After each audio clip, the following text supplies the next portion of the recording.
Hi, I'm Mike Anderson, and I come to you live every day from Eco Training Pridelands Conservancy in South Africa. The wild animal I think is most underrated, I think buffaloes are the most underrated. They're so tenacious and ferocious and also very, very protective of each other, which I find incredible. You know, sometimes people think of the big five, they just think of lions and leopards and other big animals, but I think buffaloes are pretty underrated. Join me on my next adventure in the African wild on channel 183 on DSTV.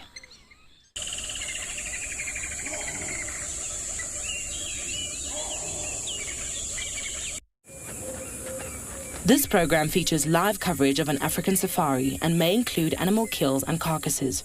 Viewer discretion is advised.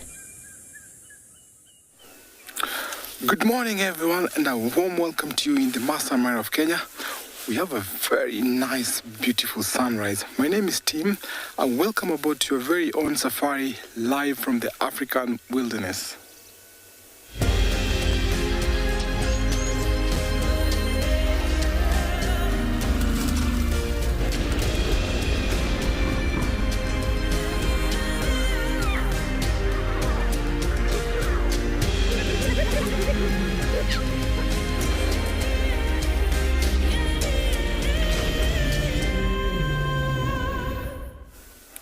Good morning, everyone, and a very warm welcome to you in the Masai Mara of Kenya. We have our little tiny beautiful cub and the mother resting there.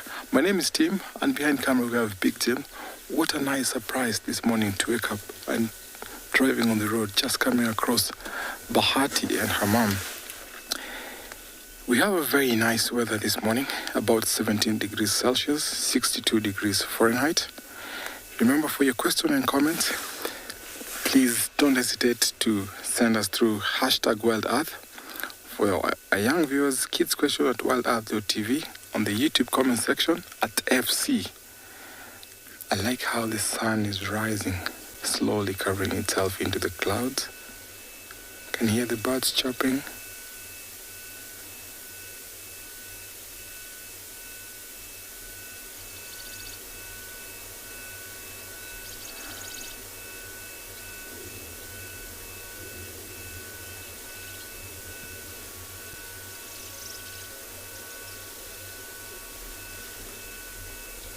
What a nice, beautiful view.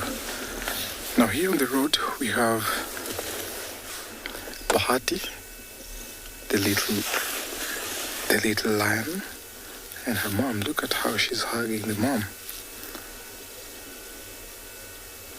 What a cute one.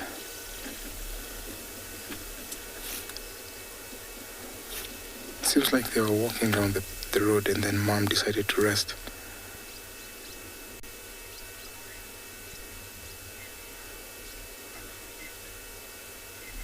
Kelly, such cuteness. This is super, super cute. Look at how she's staring at us. So this is what makes lions, when they grow up, to be independent, to be habituated to the vehicle. Look at just how mom is resting there. And as the cars drive past, this little cub will also get used to the vehicles. And when they become independent, they will be habituated to the vehicles. And right next to them, there's a young male there.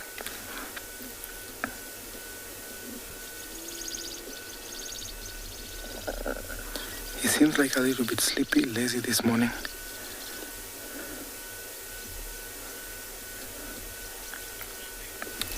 Since it's a little bit chilly and these lions are resting on the road, I'm going to take you over to another live location.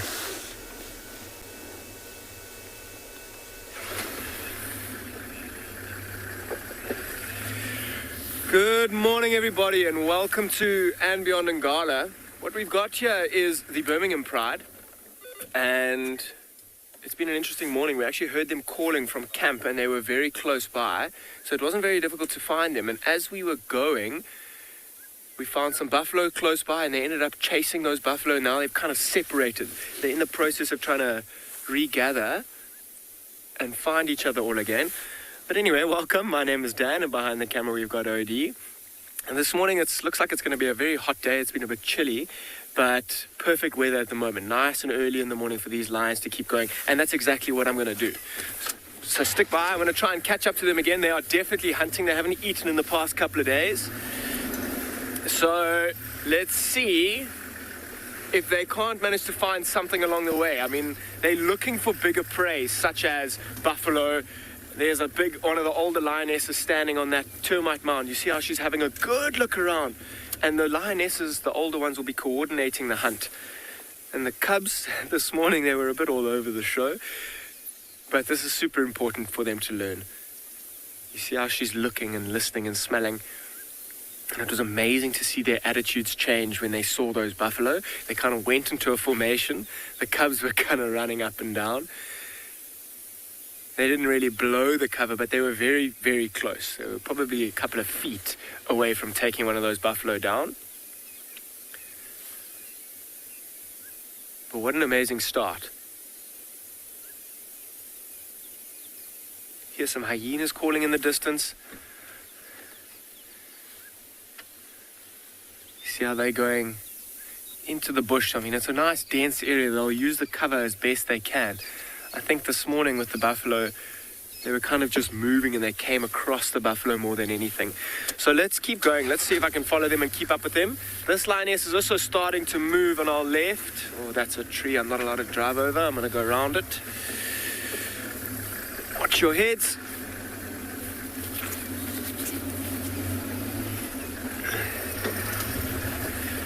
Okay, so for the meantime, I'm going to probably send you somewhere else, but I'm going to stick with these lions, particularly while they're on the move, and see if they don't manage to find anything this morning.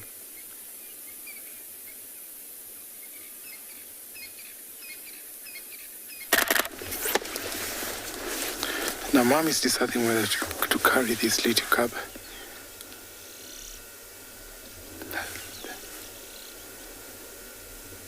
The strong jaws that killed lots of animals, the same one that is carrying that cute cub.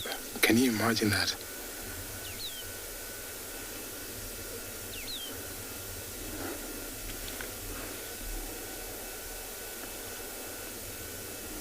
From what we saw yesterday with Isaac, this tiny cub, falling down in the canyon, I think Mom wants to swap den, wants to take her maybe to a very secure den where it's away from that lion that is closer to the cub. You can see how she's snarling at that young lion there. Oh, that's super cute. Mom is not happy with that young male there, because she knows definitely if he gets too close to the cub, then the cub might be in danger. So Mom has to make sure that she keeps that cub away from that young lion there.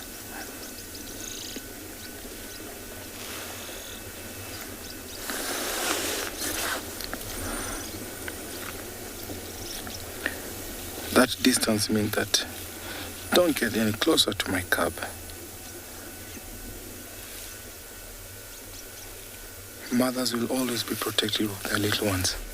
I've seen that with elephants, I've seen that with Thompson gazelles, and now with lion. Oh, look at that little climb on the back.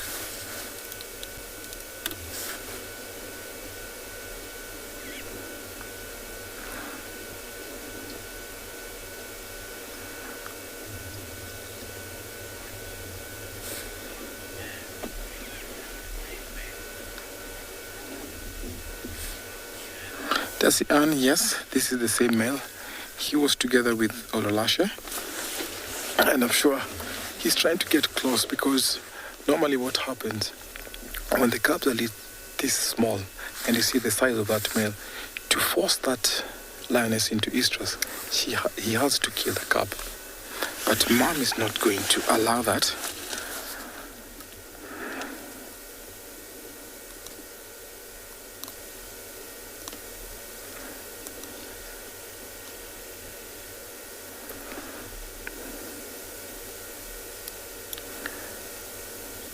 Staring at the vehicle, and this is how they get to become habituated to vehicles from that early age. It seems like mom has been having a hard time over the recent days where she's trying to keep her from these intruders. But seems like they keep on following her. She's not yet found a suitable place where she can hide this cub. But I hope and I'm sure she'll find a suitable den for her soon.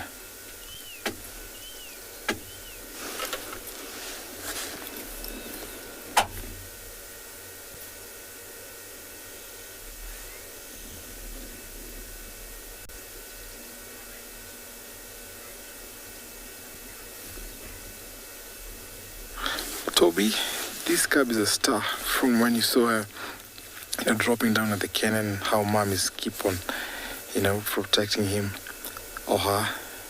That's the reason why Isaac named him Bahati. Bahati means lucky one. And yes, he's a star.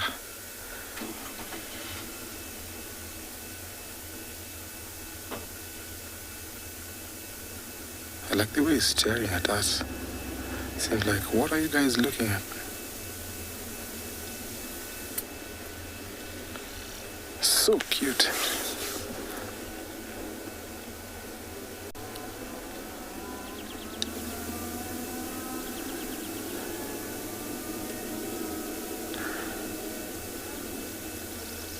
She's clinging on to mom for warmth. It's a little bit chilly, but the road makes them warm a little bit. But by getting too close to mom, at least she can feel that attachment and warmth. Now at this age, she will be dependent on mom. She's not yet started eating solid food, still nursing or lactating. So mom has to hunt. That's why she's looking for a suitable place to hide her. So I'm going to stick here and watch where they're going to go as I take you over to another live location.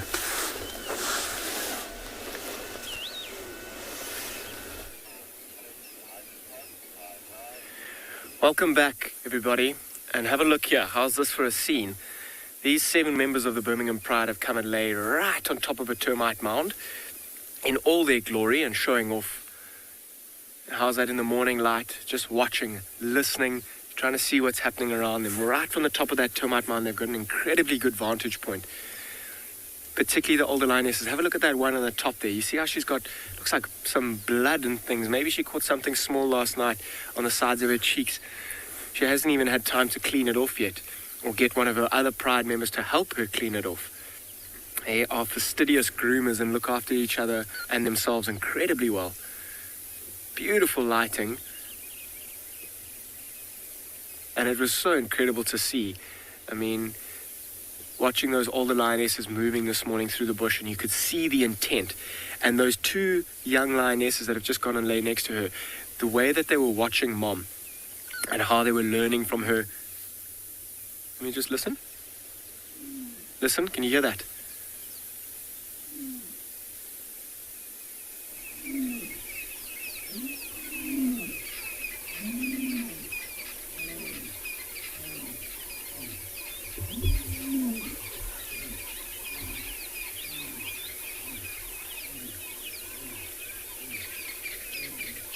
Roaring in the background. I wonder if that's not one of the Ross males.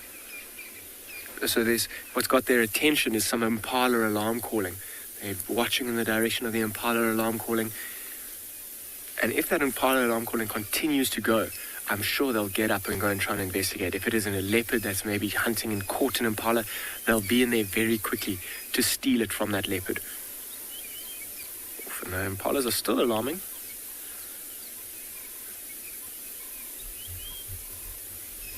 I mean, going back to the story from yesterday, those impalas are going. I wonder if those lions that we heard calling from the western part of the reserve haven't come a bit further in. And they've moved east from where they were yesterday. And this calling and calling and calling, advertising their presence, is trying to warn those other lions. I'd be surprised if they come in. If they do, it means they mean business.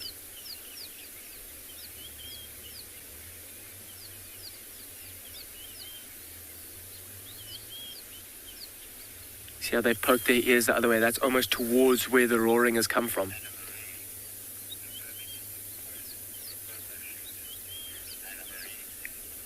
Anna Marie, the Birmingham's posing for a photo shoot. I couldn't agree more.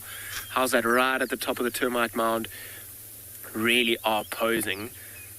I wonder if they know just how good looking they are.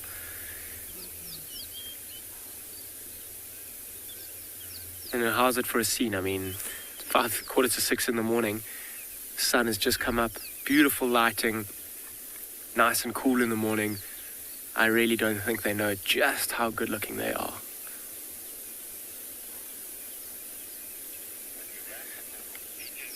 So I'm going to spend a bit of time here for the next few minutes. I might actually go and investigate what those impalas are alarm calling at and have a look that side.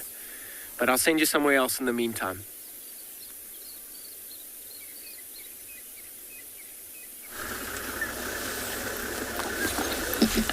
I can see Mom is busy trying to protect the cub. She went after that young male and actually growled and almost gave him a slap. You can hear the cub calling. Can you hear that?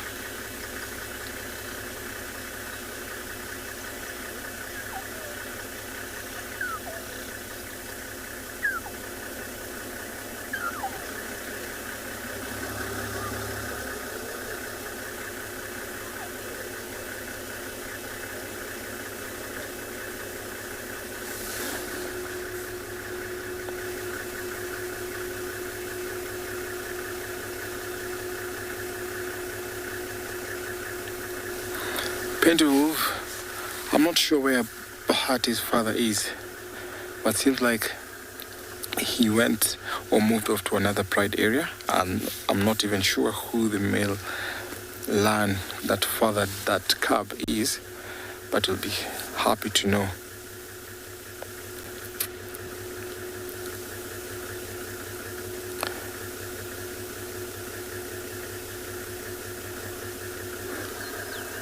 So this mother is doing a very tough job to protect this cub. Look at how she's growling at that male lion.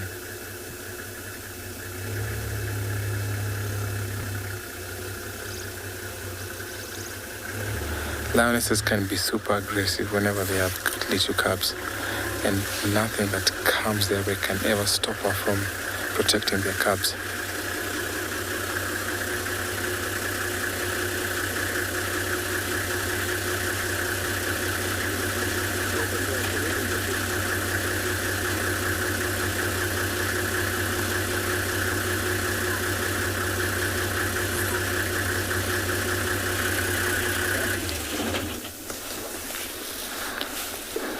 This cub is unaware that there's danger around. See how innocent she is, or he, clinging on to Mom for protection.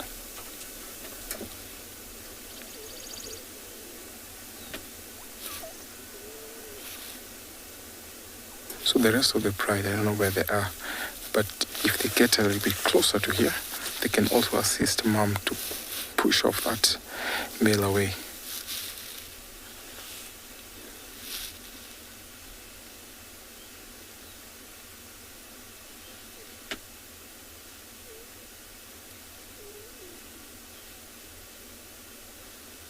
She looks like super fit.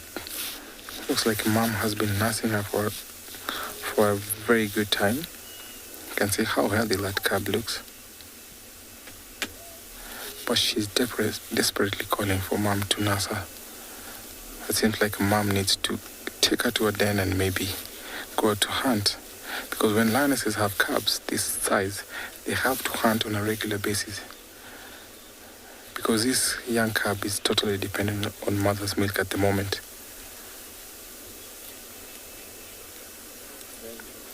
The problem is, as soon as she tries to sneak this cub into a new den,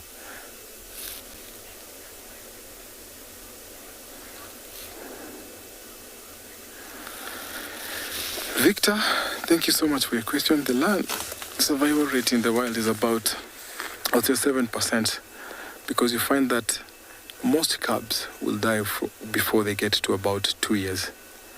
So when they're this small, they can be vulnerable to hyenas other lions, and sometimes even buffaloes, when they walk around here, they can end up killing them by stampeding on them.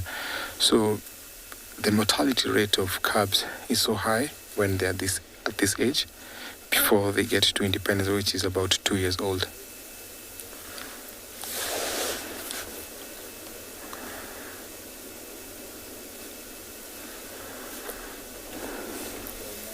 The sun is not too hot at the moment, so at least the cub can enjoy sunning.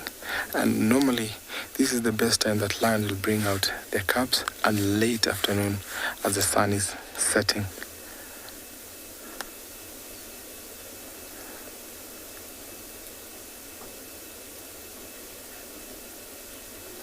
I'm still going to hold on here.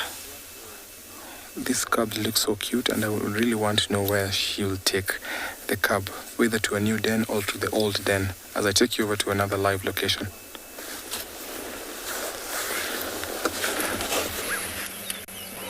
Good morning, everybody, and welcome to Djuma Private Game Reserve in the Sabi Sands, where we've got a very elusive herd of elephants in the bushes over here. I hope you're all having a wonderful morning so far. My name is Steve. Hello, welcome to the show, and I'm joined by Theo, Island Style on camera, and as always, very excited to have you with us. We've picked up on some tracks, both a male and a female leopard track that Tristan and I are working on. Hang on one second. Stand by, Tristan.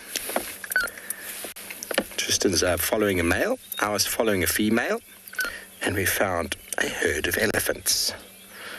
Just here, not far from camp, close to Galago. It is tricky sometimes when you find a herd of elephants right where you've got leopard tracks, because it means it's quite tricky to have a proper little scratch around. But the elephants will often indicate the presence of a large cat. They'll be quite annoyed with it. Quite irate, in fact. Right now, they're quite peaceful. Oh, hello, little one. I'm just going to allow you to just listen to a few of the morning sounds.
Good morning, Jessica. You want to know when marula season is? Well, marula season, the flowers have been out already. So normally October, you can start counting the flowers on the trees.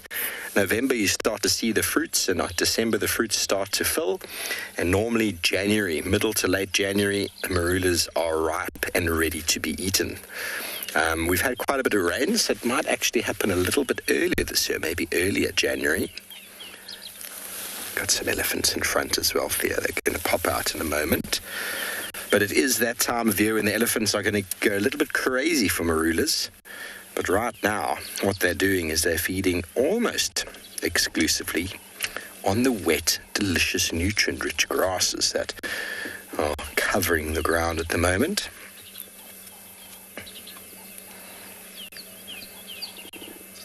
Get very wet feet if you walk through there at the moment, so they get a lot of moisture on the grass.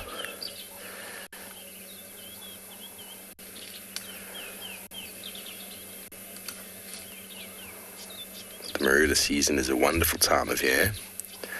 Not so much if you're sleeping in the DRC, where many of our friends will be sleeping, Theo. The big marula tree above a huge corrugated iron roof, and the marulas sound like shotguns when they hit the roof. It is definitely something that takes a bit of getting used to. With this western part of Kruger and the Greater Kruger, it's where most of the marulas are found. So we have lots of elephants in these areas in the coming months. Hello, little one. He's like, oh, I feel like eating a bush today. Let me eat that little sickle bush. There we go. They're very tasty and juicy. Lots of nutrients as well.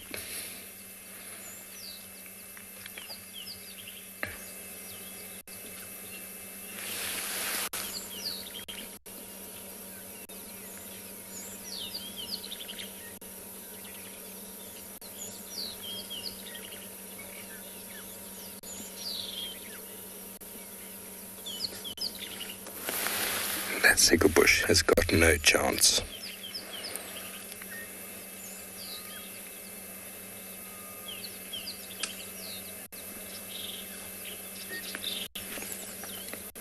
It is a plant that's favoured by all the browsers.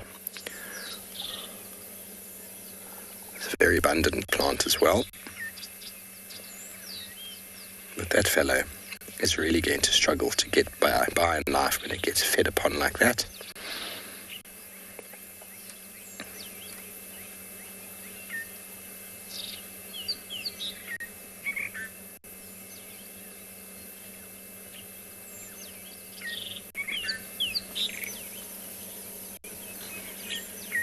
Did you hear that tummy rumble? It was not me. It came from the elephants. Oh, James, I can spend all day with a herd of elephants. Unfortunately, they do tend to disappear into the thickets. But they're always busy. And I've had some wonderful moments with them in the past. Excuse me. Sorry, young boy. I think he might have heard me sneeze and thought, what on earth was that noise? With a long nose like an elephant, I'm sure he knows all about sneezing.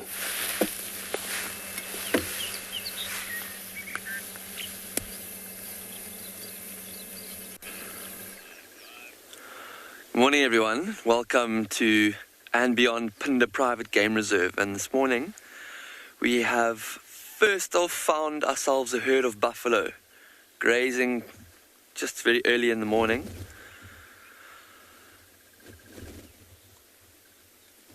My name is Ross, and behind the camera is Gerrit. And as I mentioned earlier, we are coming live from Beyond Phinda Private Game Reserve this morning. So these buffaloes are, sure, they don't look like they are in any hurry to get going.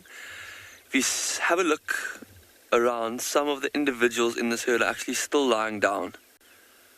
So I think this is exactly the spot where they had spent the night last night, and just as the sun rose over the mountains and started bathing them in sunlight, they've been aroused and from their sleep, and they are now slowly starting to get moving.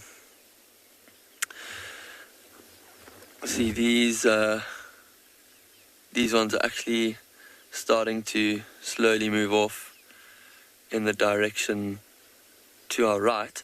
And interestingly, within a buffalo herd, there are certain individuals that always take the initiative to direct the herd. It's not like they make a group decision and then decide where to go all at once. There's only a few individuals that have stronger personalities or a bit more sort of stubborn, that we call the pathfinders. And it's sometimes young females, it's sometimes old males, sometimes smaller bulls, sometimes bigger bulls, but it's very sort of random as to which individuals are the pathfinders, and there's quite a bit of research going into buffalo social structure as well.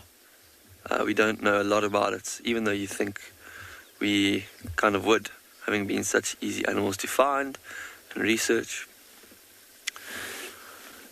Look at that one there in your screen now. He's actually scratching his horns against that small bush. He might have a bit of an itch or a tick or parasite. He's definitely not eating that bush because buffaloes only eat grass. And that's why we're not surprised to find them out here in the grasslands of the southern part of Phinda.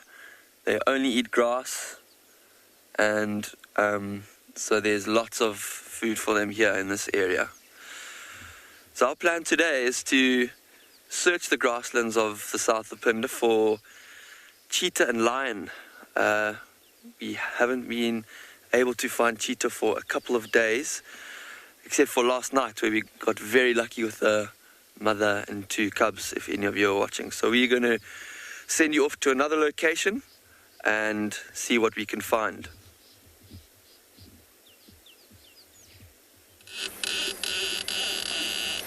Welcome back, everybody. Well, we found a little male and female teenage elephant here, late teens, behaving like a teenager. He's been a little bit irritated, well, just trying to show us how big he is. Came right up to the car a moment ago. He's still looking at us. You see, a lot of people think the elephant's not paying attention, but he's looking over his shoulder at me. And he's on the outskirts of the herd, so he's in that sort of limbo zone when he's not really welcomed by the herd, and he hasn't yet gone off in search of a group of males to hang out with, so he's still trying to get in, but not getting the attention he needs, and so quite often they can behave really, really interestingly.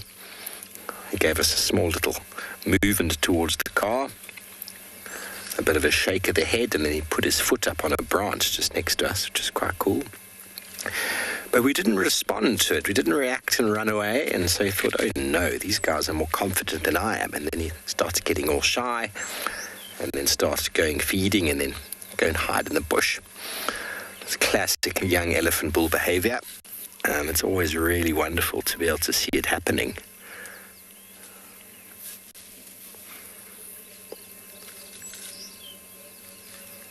You can hear a Birchall's cuckoo in the background.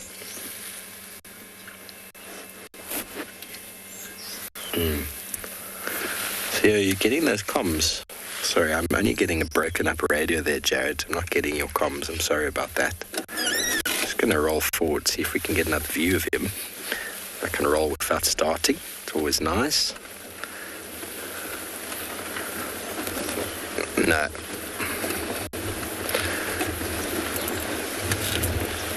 No, Jared, your comms are just coming through with beeps, I'm afraid, so I'm sorry I can't hear you.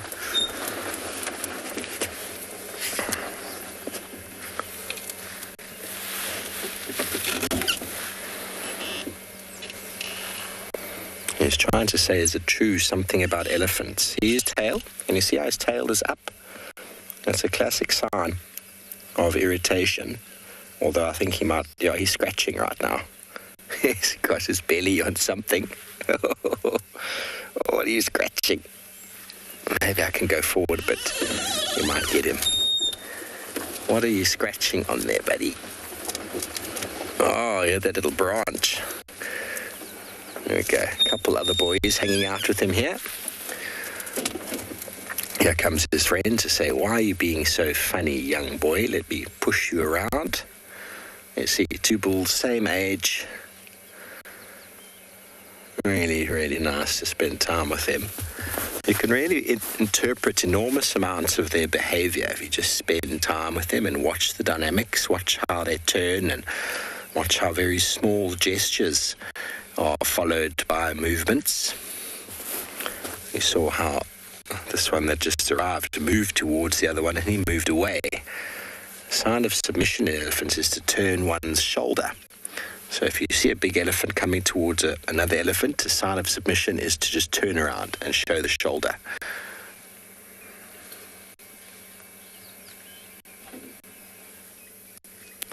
Okay. I'm just going to hold off speaking, Jade, because your comms are not coming through at all. I'm just hearing lots and lots of beeps.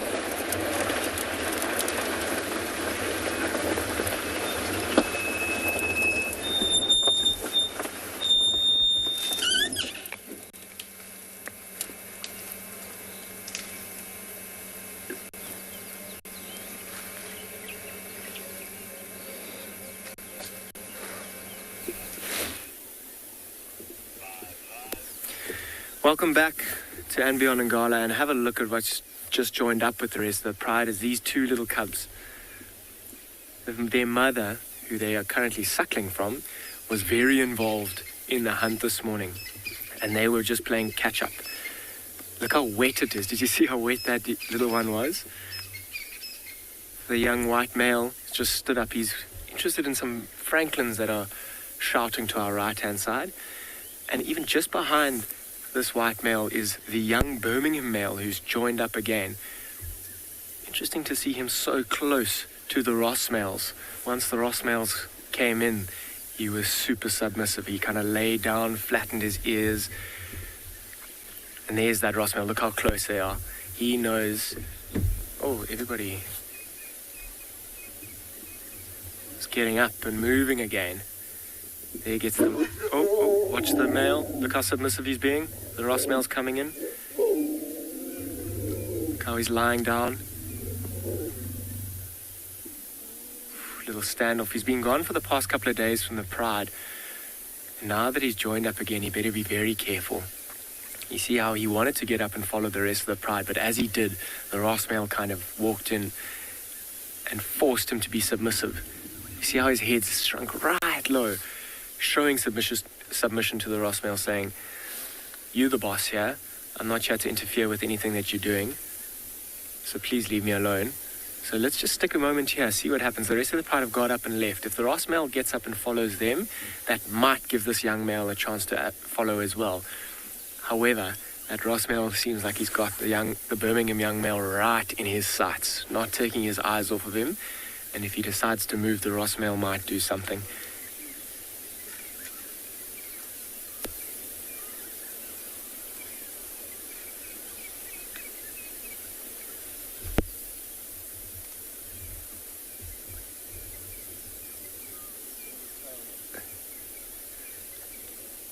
Watching very closely and very carefully. Oh, Birmingham male's up. Walking. And so is the Ross male right on his tail.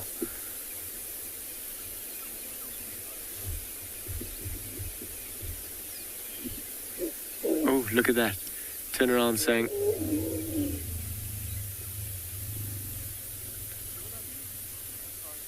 that growling, Ham. He's going to follow him. Make sure that he's not interfering. Oh.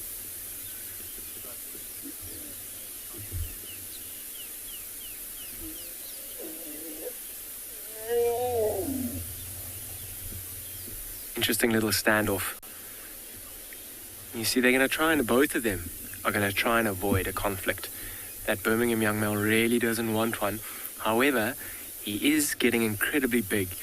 He's still being fed by mom, which allows him to be growing incredibly quickly. He's at an age where he should really be on his own. He should have left this pride a couple of years ago.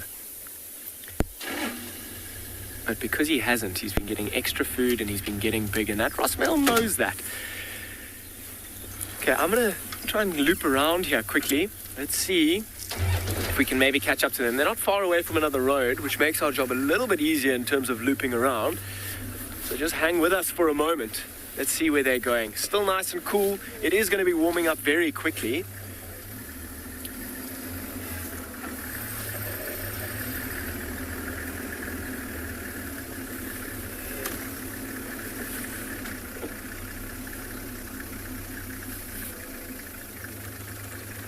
So just up ahead of us is that Birmingham young male.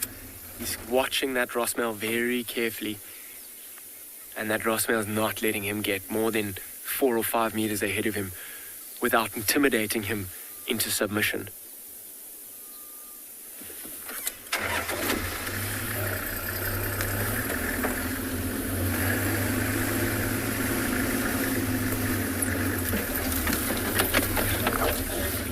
There they go. Okay, so I'm going to stick with these guys a little bit longer.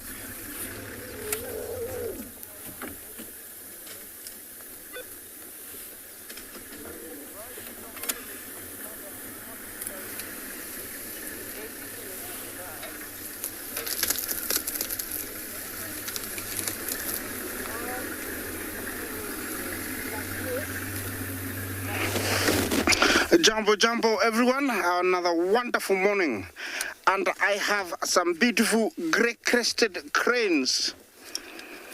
This is a bird that we have been seeing quite a lot, and they've been doing so well with their chicks. They love the roads.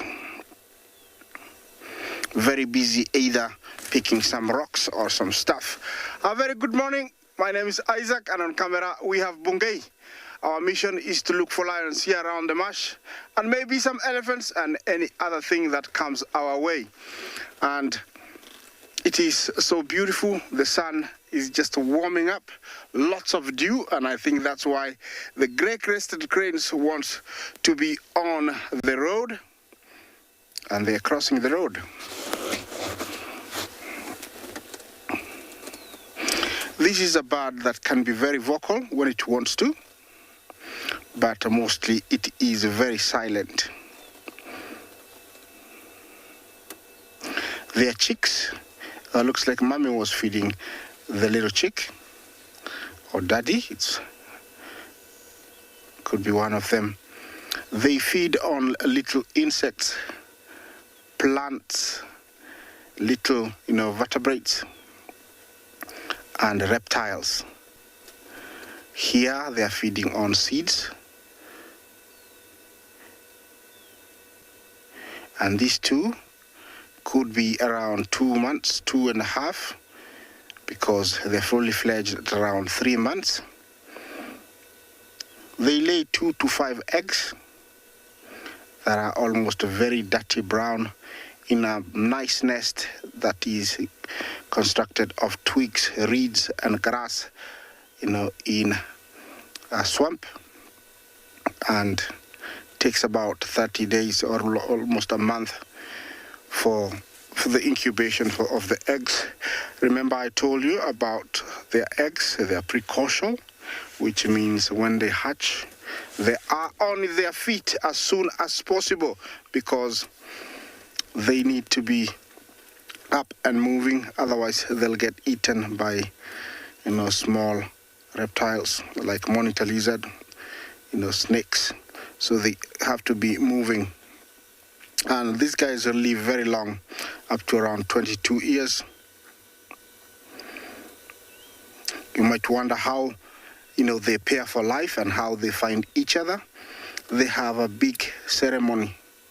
I don't know who arranges it, but it's like the breeding season is almost at the same time right now. And so after a few weeks, we will find up to 300 together in one area very close to a swamp.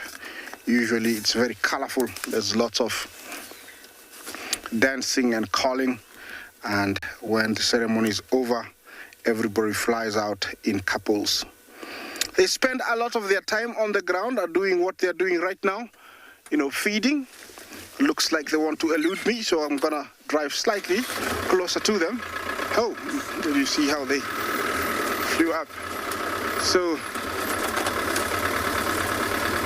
most of their food is found on the ground, so they spend a lot of their time on the ground, like what they're doing right now. And looks like it's a small happy family. We have seen these guys for the last about 2 months, and it's going to be interesting if we're going to attend that wedding, if we find out where they are. All right, I'm gonna move on. Let's see what another safari vehicle is doing.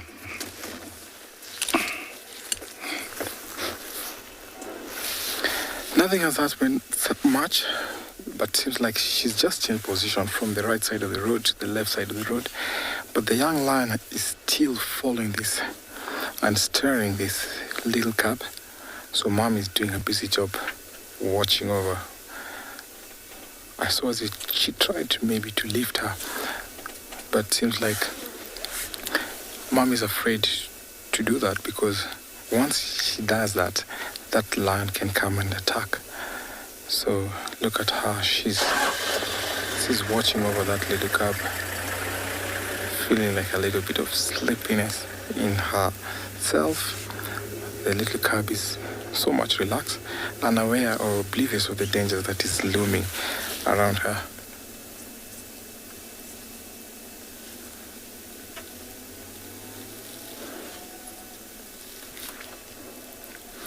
He knows that if he gets too close, then he will be in danger. So he has to keep his distance, only waiting for perfect time to sneak in. But I'm sure that lioness is so much experienced, so mature, such that he knows what can happen right now. You find that most of the time when lionesses get to their first litter, they almost lose the entire litter, because they're not experienced in raising the cubs.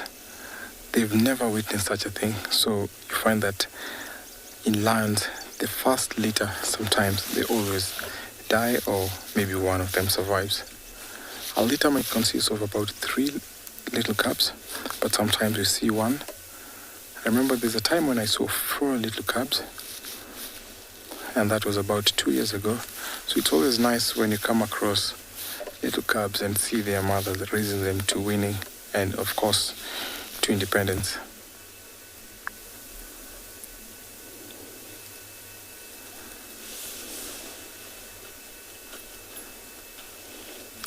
Hey mom, I want some milk.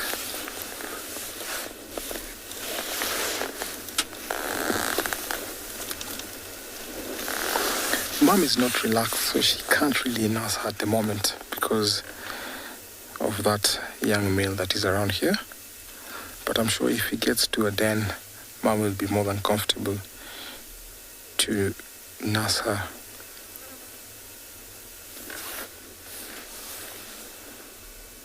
He's walking to the road. Look at those tiny legs.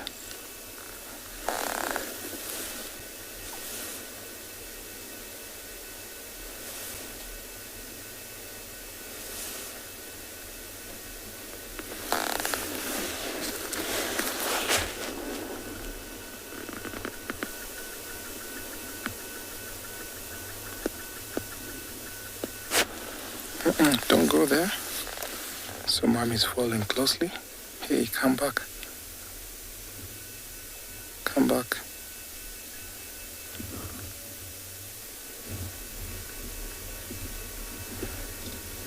Small cubs can be adventurous, and that sometimes can be a little dangerous for them. That's why you see mom has headed there to protect her from heading to where that other lion is.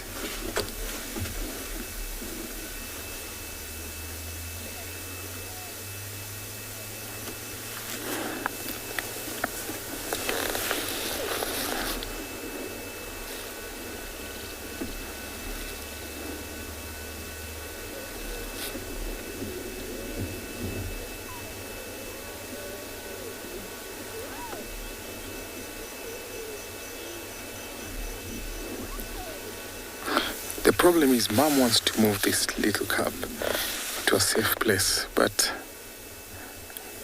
okay, what's going to happen?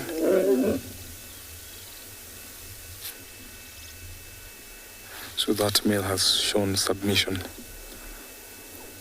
See, when the mother approaches him, he lays down on the ground. That is showing submission. And if not, that can be fatal. Mom has to attack him.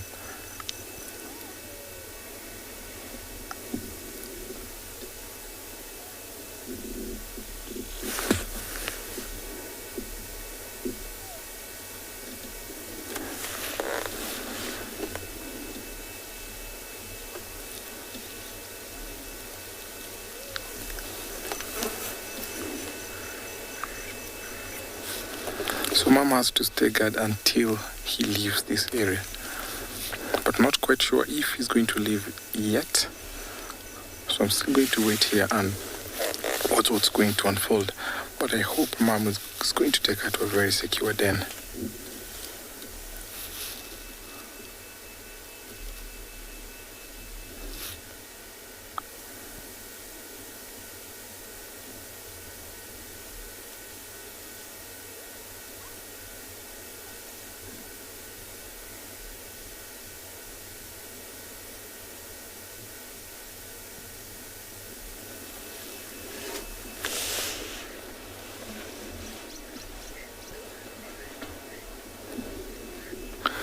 still orange. Why does the mama sense that,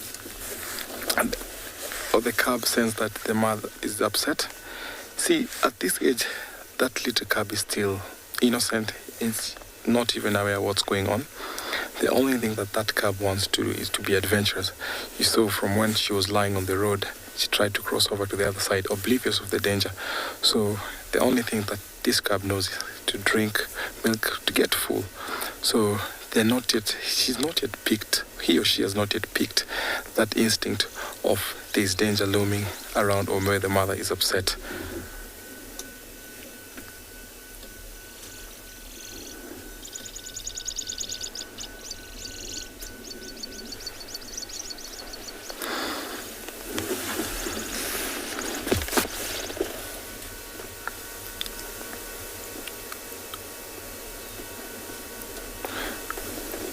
As long as that young male is there, mom is not going to move, because as soon as she moves or to swap den, he's going to follow. So mom does not want to show him at all where he's going to take that little cub. So sometimes it can even take the entire day for them being here on the road.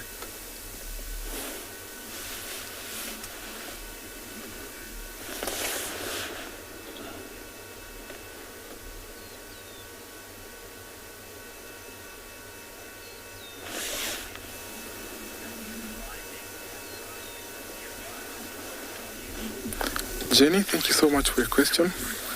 Does this lioness has a pride member near here? Not that I've seen them, but they're not far within this radius.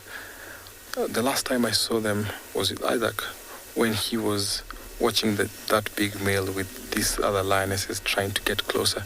But then I can say they're about a kilometer or two away from here. And most of the time you find when lionesses have cubs at that age, they isolate themselves from the rest of the pride, where they'll keep their cubs hidden until they introduce them to the rest of the pride. But in this scenario, it seems like mother was trying to swap den, and in that occasion, he happened to come across this big male, that Ololashe, and that youngster over there. So it became a little bit of a controversy where she was trying to guard and protect the cub while those lions were trying to approach the cub. So that's the reason why we've seen this little cub for about 2-3 days. But I'm sure if these lions leave, mother will again go and hide them. So we find that in every about 2 to 3 weeks, lionesses will swap den, because sometimes these cubs, or where that cub den is, there's always a scent. And if that scent prevails there for too long, then it can inhabit predators, hyenas, and even other lions like that young male who can come and attack the cubs. So they have to keep on swapping the den.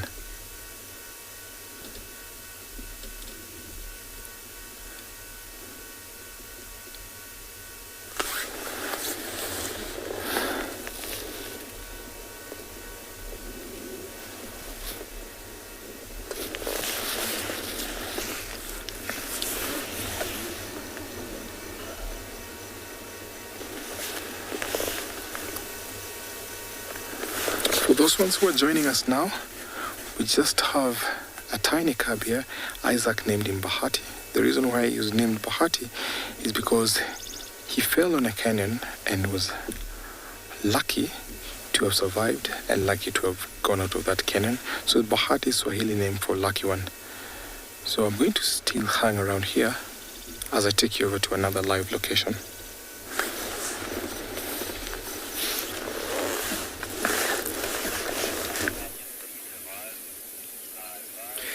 Welcome back, everybody. It seems like the Birmingham Pride seem to settle down. They've been up and down this morning, up and down, in the search of food. And it actually seems like there might be 1 or 2 members missing. It's been tricky to count exactly all of them, but there's at least 15 lions here this morning. The 2 little cubs that have joined up, they've done an incredibly good job keeping up. They've been going through some incredibly long grass, and you'll see them disappear in that grass. very, very quickly. And they came out wet from all the dew this morning.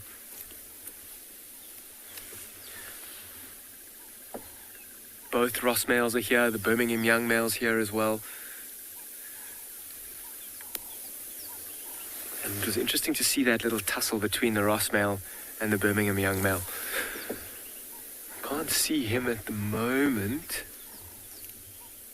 but they're all sticking together for now. I think with those lions that we heard calling in the west last night, there's this element of strength in numbers that they're going to try and keep.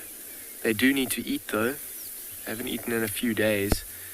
That's why the females, I think particularly the older lead females, have been making such a concerted effort to move through these thicker areas. The game density is also quite high in here, and you'll see them bypass a few animals. A few impalas have been alarm calling at them every now and then. But an impala is not going to go a long way, particularly with these males here. You'll see if the females do catch an impala, they'll very likely come in and take it straight away.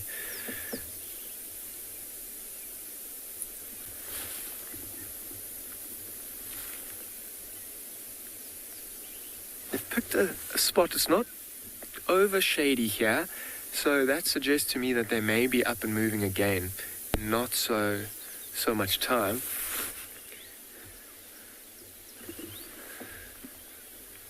They're all lying straight down. It's amazing. You'll see those older females, they'll get up and they'll initiate the movement. It's a bit tricky with both the Ross males and that Birmingham young male here.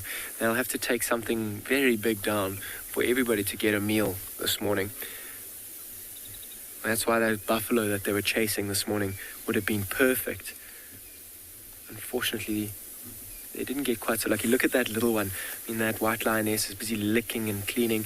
Probably, it's herself actually, not the other one. But you see how exhausted that little one is? The head is right down. They've been playing lots of catch-up this morning. Mom has been super involved in the hunting as well. So she's been hanging around with the older lionesses. And her little cubs have been right at the back. It's almost like they've been hanging around with the Ross males. The Ross males have been taking good care of them, or ensuring that nothing else swoops up behind them.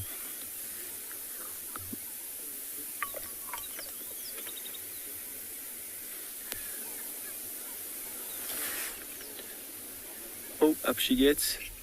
Wonder who she's going to go. It was quite interesting to see her greeting the Birmingham young male who hasn't been here for some time.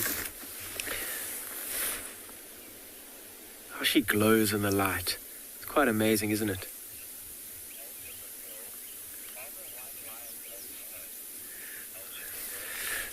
Algebra girl, are the white lions albinos? It's a fair question. The answer is in fact no.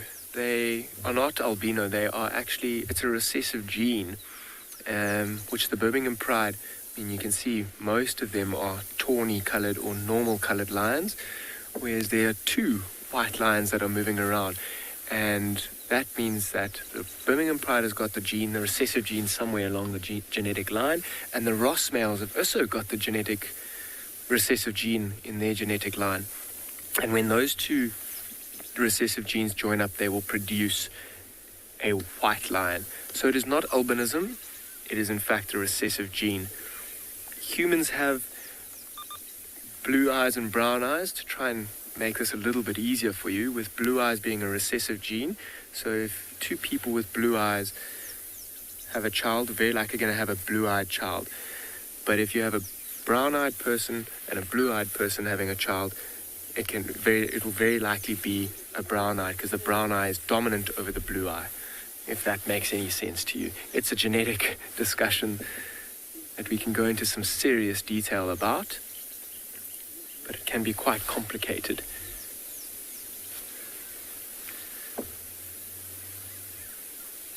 I mean, that white gene, though, the reason that there's not more wild white lions in the world is because it's in fact not an advantage to them.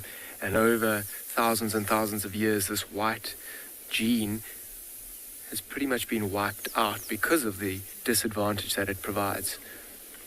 It makes it slightly more difficult for them to hunt at night, although some would argue that it can act as like a distraction, but a normal lion can also act as a distraction.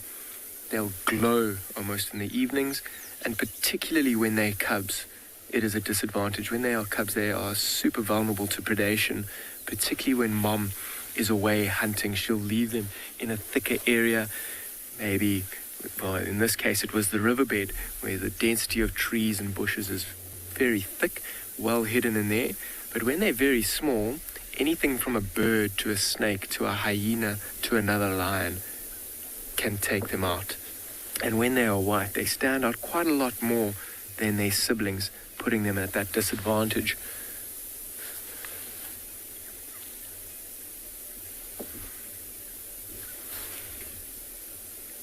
I mean, have a look at those black ears of that. Looks like a young lioness that we can see there. It's just lay right in between those trees. Oh, can you see that wound on the back of her head? I saw this for the first time the other day, and I was having a discussion. We were wondering what that could be, if it was an abscess maybe, or maybe a bite wound from one of the Ross males, particularly around a carcass. Although this pride is incredibly closely connected and their social bonds are really, really good, when it comes to food, the biggest and the strongest will eat first and eat what they want.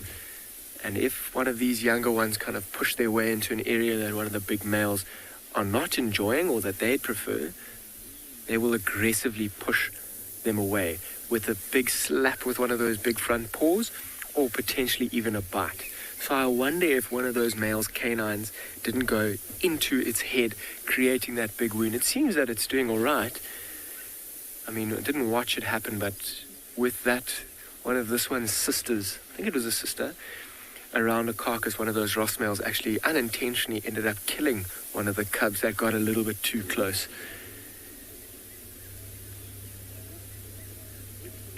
Licking up all the dew off that grass. The grass is incredibly wet this morning. It was actually felt like a little bit of rain last night as well. And that's why those little cubs, particularly when they were trying to keep up with the rest of the pride, came out completely drenched from head to toe, and they were quite unhappy about it.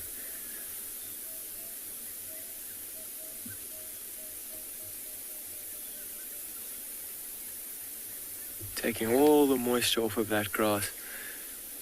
You will see them sometimes eating the grass as well to upset their stomach and almost encourage them to vomit and get whatever is upsetting their stomach out. But I don't think this is the case. It doesn't look like this one's eaten in a couple of days.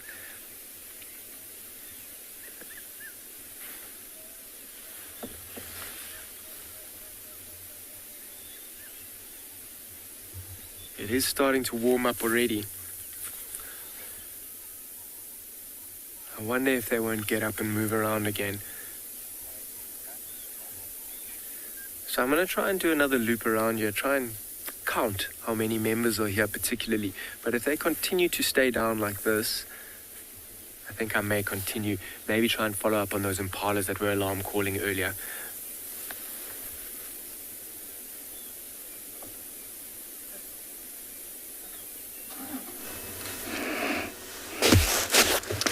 Well, from lions to, elephants. And here I am at the border of the marsh. Remember, we're coming live from the Masai Mara. Talk to us, #WildEarth. And I've come across this beautiful herd of elephant that has just come out of that thicket over there, or forest. It's a mixture of different types of trees that we get there. The dominant one is Olea africana, or the African olive. We have the Diospyros abyssinica, or giant forest mahogany, and then the shrubbery ones, the short ones. Those ones are orange-leafed croton, a very common shrub here in the Masai Mara, and all three are eaten by elephants, but they have come out of the bush. Maybe they've had enough of the trees and it's time to graze. And they're out there enjoying the morning grass. It's just warming up, so the sun must be so nice on their backs after being out there the whole night. So it's about time that they enjoy the sun.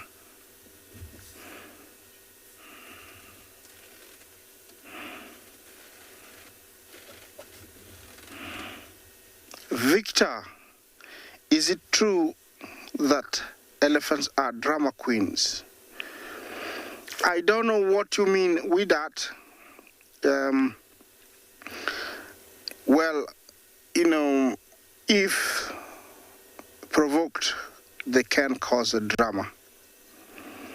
But being a drama queen, that phrase I would actually, I don't know how it would apply with elephants, but they are very gentle elephants, and if provoked, well, of course, you can get real drama. You don't want to provoke an elephant. So, Victor, I don't know how really to put it, that they are drama queens. Young ones tend to show off, tend to want attention, and also want to tell you who is boss if you come too close to them. And especially when there are females and males around, they'll flap their ears, run towards you, stop all of a sudden, kick some dust, do all things that elephants do, but just causing drama unnecessarily without anything. No, never seen that. This is an animal that you should avoid to provoke by all means, and this is through experience. They might look big, they might not see very well, they only see about 20 to 30 meters, but their sense of hearing is very good, and they carry an anger that you cannot compare to any. Once they are angry, it can be messy, my friend. Yes, and they live the longest of all, large mammals here. Of course, the crocodiles, the tortoise, they live very long, but these guys also live quite a long time.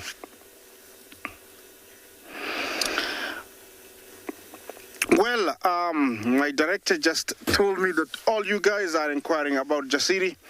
Well, Jasiri, I saw him yesterday evening.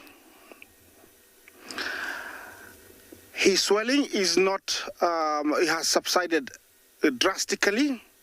He's walking much faster. He's doing much better. And in the coming weeks, maybe we will be able to air him for you so you can witness. But, the bottom leg looks a little bit still swollen, but, he's walking better. So he is doing really well. I saw him yesterday around 5:30 in the evening. So don't you worry, Jasiri is all good. And looks like most of the young ones there are his age. Usually they're quite safe when they're about 2 years old. Lions in the Mara are not known for going to for elephants, so he is very, very safe.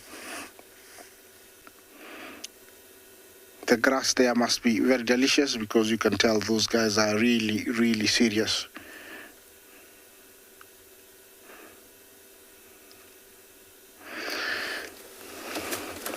Well, looking at them, looks like they're walking much faster.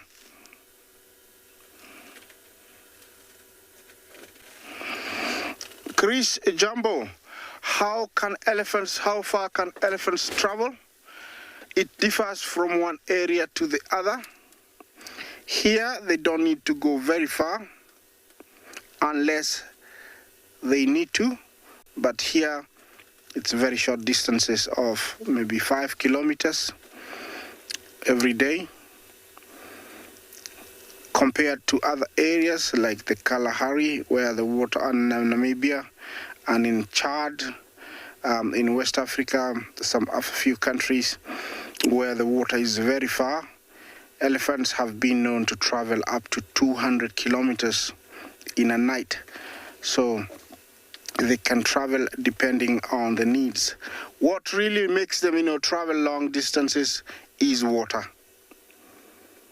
But areas with water, they don't travel as far. They can go 5 to 10. So it differs from one area to the other, There is no specific answer. You can only be answered by the area or the region, like here, I can tell you they travel only about 5 kilometers in a day. There is abundance, there is enough to feed on, so no need to travel. Right now, it is like a pattern these elephants here have developed where late evening they leave the swamp. Reasons are not very clear because they leave it. I think it's because there is much to eat out there in the trees, in the bushes, and in the plains at night, and it's cooler, so they leave and spend the whole night out there, and then early morning some of them will come to the swamp. The grass is much softer. Of course, there's different kind of shrubs and creepers, and they love it there. Some of them will eventually go into the trees, the forest, and then in the evening they leave again. That is the pattern that happens here. Of course, they do cross the Mara River, go to the Greater Mara, head towards east, others north, but we always have elephants and they don't travel very much. Those guys are quite a distance. I was hoping they're gonna walk towards me, but I'm not worried. They will, we'll find some elephants that, come closer towards me. Here, elephants haven't been hunted for a very, very long time, so they are not worried about humans. You just have to be careful every now and then, about, just have to be careful, those big bulls in must or females with really, really young ones. Yes, let's take you to another, live location.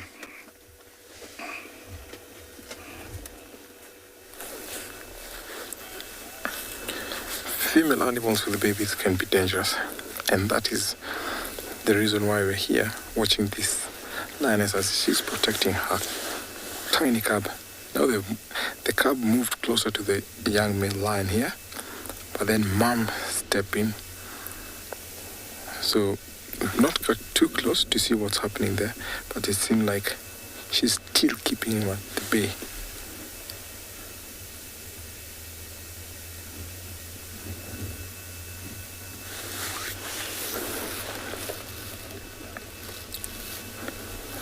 Now the other thing is, recently we saw that young lion mating with some of the Ololo females, but she's the sister to the ones that were mating. Not quite sure if he's going to be a protector of the cubs or not, but mom is not quite sure. But it seems like they've got a little bit closer, and I'm not sure whether I'm worried or not, but there's nothing happening at the moment because that lioness is not growling, she's not aggressive, she's just lying there next to him, and the tiny cub is just next to the mother. So whatever is going to happen next, I'm not so sure. So I'm still waiting to see what's going to happen.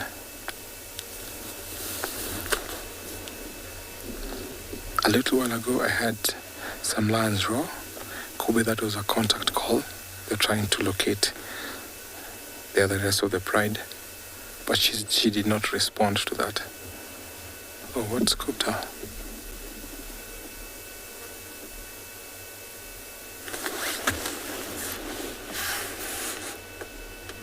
Or maybe she had those lions roar.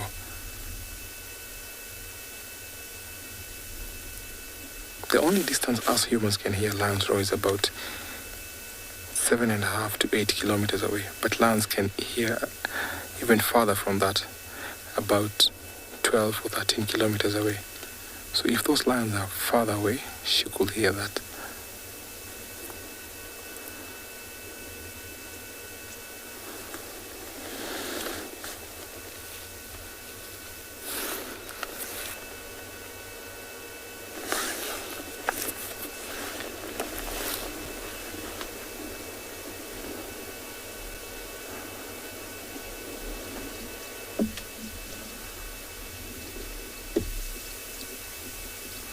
Because he's showed submission, he's being peaceful. That is why it's a little bit quiet here. And mom is reluctant at the moment. But not quite sure whether this is going to take on for a little while. because as soon as he raises his head, Mom keeps on growling at him. Okay, right now I can see him raising his head.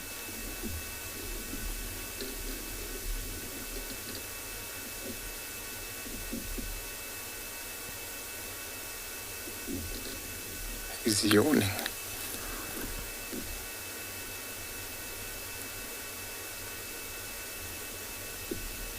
Yes, I can hear her growling.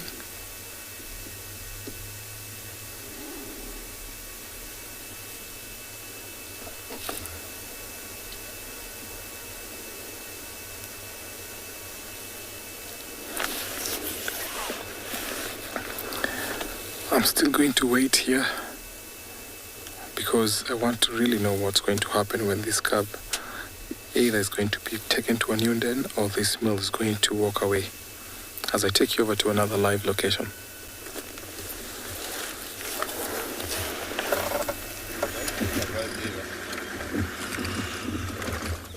Welcome back to Beyond Phinda, and on our quest for cheetah this morning, we've come across these two rhinos, a mother and her small calf, white rhinoceros. And they're over on the other side of the hill. Just heard our vehicle and she's taking her calf a little bit away from us. I think while that calf is still young, she's very, very protective and wary of anything. And maybe the noise of our vehicle scared her a little bit. But look at that calf. Do you see his little horn in the front? His mother's got two horns, but he's just got one. He hasn't even started growing his second horn yet. And that tells us that he's at least less than a year old. They only start to get their second horn at a year. So he was being born within the last 12 months. I'd reckon he's about 8 months old. He or she, I'm actually not sure the gender of that young calf. But he'll be with her probably for the next 5, 6, 7 years. Rhinos spend a lot of time rearing their calves, and actually when he's ready to leave her, or when she's ready for him to leave her, she'll have to drive him away because she'll already start to have a new calf, and the older calf will find it extremely difficult to part with his mother. But there's no risk of that anytime soon. He is still very young. And it's a beautiful morning here at Beyond Phinda.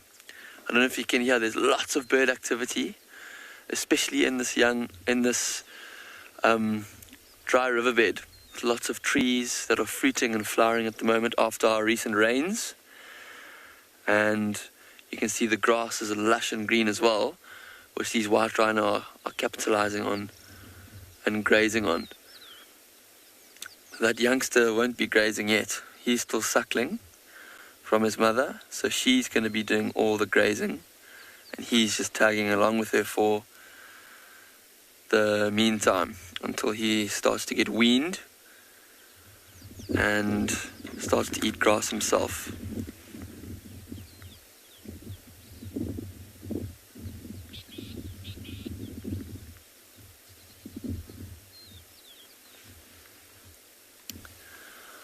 So it's interesting, look how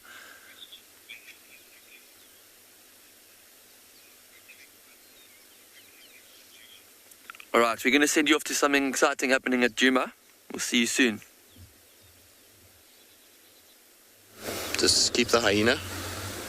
Right, guys, so we've just had the most terrible thing just happen. We've just found Shadulu, and a hyena has run in and just killed her cub. I'm trying to see if I can find where the hyena went. It's carrying the cub in the mouth, and here the hyena is here on our right. It looks like it might be Corky that's killed this cub. Oh no, man. You can see it's eating the cub now. So for those of you that are sensitive, don't look, because there goes a tiny little leopard cub that has been killed, unfortunately, by hyenas. No, man. Ugh. No one had any idea that there was a cub here. It was just Shadulu walking through a drainage line, and all of a sudden this hyena ran in and she went up the tree, and hyena grabbed the little one. I don't know if there's more cubs, I'm not sure, but that is as bad a start to our day as we could ever imagine. You can just see her behind there. I'm trying to go forward a little bit. Oh, no. Horrible. All right. Like I say, I'm hoping that there maybe is more cubs that she can at least try and protect. She tried her best to keep these hyenas at bay, but unfortunately, when it comes to a hyena of that size, she's got no real chance. Oh, no. That is absolutely terrible. The cub's finished, so I'm going to go back to Shadulu and see if we can get a view of her. Yeah. But before we do all of that, I suppose I should introduce myself. My name's Tristan. On camera, I've got Morgan, and it can't possibly be a worse thing to witness than that. It's got to be... It kind of makes you feel sick in many ways. Shadulu, shame, girl. That's a horrible, horrible, horrible, horrible thing to happen to a leopard. That's for sure. Yeah, not ideal. I'm going to try and see if I can get you a view of Shadulu. She's up a tree at the moment, just sitting and watching. Obviously, she'll be quite distraught about this whole thing. I don't know if you can get a view there, Morgan, but I don't know if there's any more cubs. I'm not sure. There she is there, but I'm afraid that little cub was too small for it to be able to climb a tree, so there's no ways that it could get away from a hyena. Oh, terrible, terrible, terrible. All right, well, we're going to see if she comes down and maybe if there's any other cubs there, but we'll send you, yeah, I don't know. I don't even have words at this stage.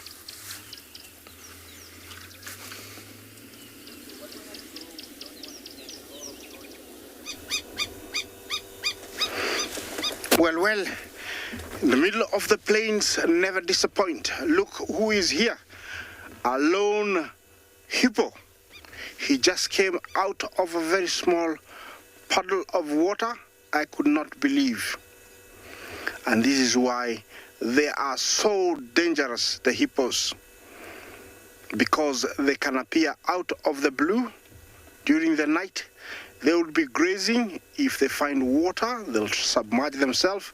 And if it can cover them, they will stay there. And that's why before people really learned about them, they were causing a lot of deaths. In Africa, if you are caught in between this guy and water, it is very, very serious. When it rains and the river becomes too high, many of them are chased out of the water by the current, by the debris brought by water, logs, rocks, you name it. They want to come out, and sometimes they hide in bushes. Here, some places, people still go to relieve themselves in the bushes. They go for a bath in the river, and also they go for firewood in the forest.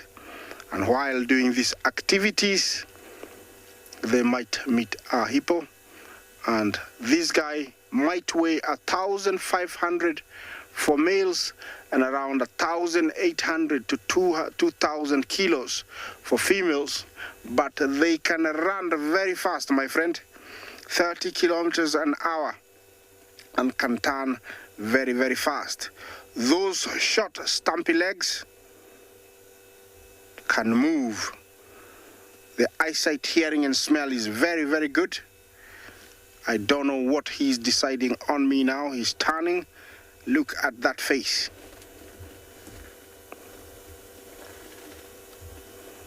Maybe she's waiting for me to go, and then she's gonna come. Usually, when they're not very happy, they'll open their mouths and do like FISER-like. Open, close, open, close. That is to tell you, I'm not very impressed with you.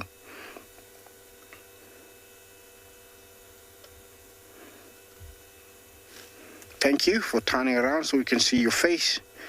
This is a grazer. That mouth is equipped with a very hard pad at the bottom to pluck a lot of grass. Sometimes you find lone ones like this with wounds because they've been fighting for dominance in the water or in the river, and so they can't stay in the river because fishes and small crocs accelerate, the wound, making it worse. So they come out, in the open. But this guy looks quite clean, so it could be that he just found a pod. He decided to stay here, but he's got a place where he's gonna go to, definitely. Yeah, hippos can feed up to 40-50 kilograms of grass in a night. They're not ruminants, so they're hindgut fermenters, so they'll feed, and it takes a few days for all the food to go through their body. These guys can live up to 40 to 50 years, depending on the conditions. And you can see that nobly kind pimple on the below the eye towards the nose. Those are canines. It's got 4 canines that are always rubbing against each other. That's sharpening them, and those are very, very dangerous.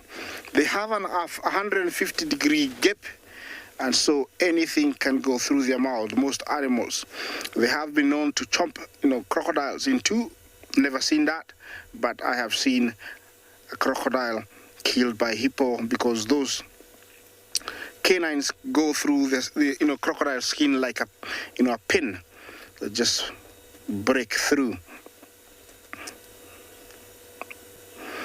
I don't know what she's doing up here. Looks like she wants to come back, so the best thing for me is to leave, and while I do that, we'll take you to another live location.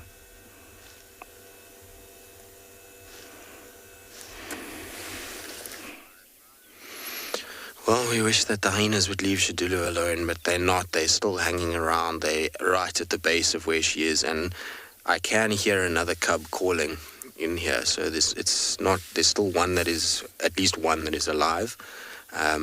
What I think has happened is, as she came towards the den, hyena came rushing in as well, and I think the cubs got confused and didn't realize that it wasn't mom, and one walked out straight into that hyena's mouth, basically. Which is the most sad thing that, like I say, for me personally, is the worst possible thing to have. You know these things happen, and it's nature for little animals to be killed, and it's the reality of how hard it is for a mother leopard to raise their cubs, but it's something you wish that you never see. And so, yeah, it's kind of depressing for me in many respects. I'm sure a lot of you at home will be feeling the same. But there is still one, and I think maybe that one will have got a shock enough to just back into it. There's a hole underneath this tree that she's lying in, that's knotted with roots, and hopefully that little one got enough of a fright just to stay inside the hole and wait for this hyena to lose interest. You can see Shidulu, even though she's lost a cub, she can't get frenetic and panicky right now. She's got to just sit and wait and make sure that she in some way deals with the hyena first, and then once that hyena is long gone, then you'll find that she'll take this cub and she's going to move it. And it's such a shame, because what she was doing is she was walking towards these cubs, and she looked like she was basically, it would have been that she might have crossed with them onto Vuyatela. She's right on the boundary of Simambili and Djuma. And I was saying yesterday that I was thinking that if she hadn't moved her cubs, she was going to, due to the fact that, she had all that other leopard pressure up near Simambili Dam. And, I'm so sorry, my girl. What a horrible, horrible, horrible thing to happen.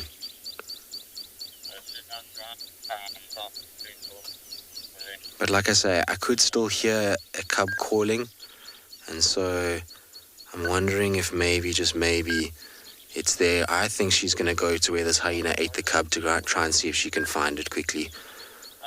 Shame, my girl.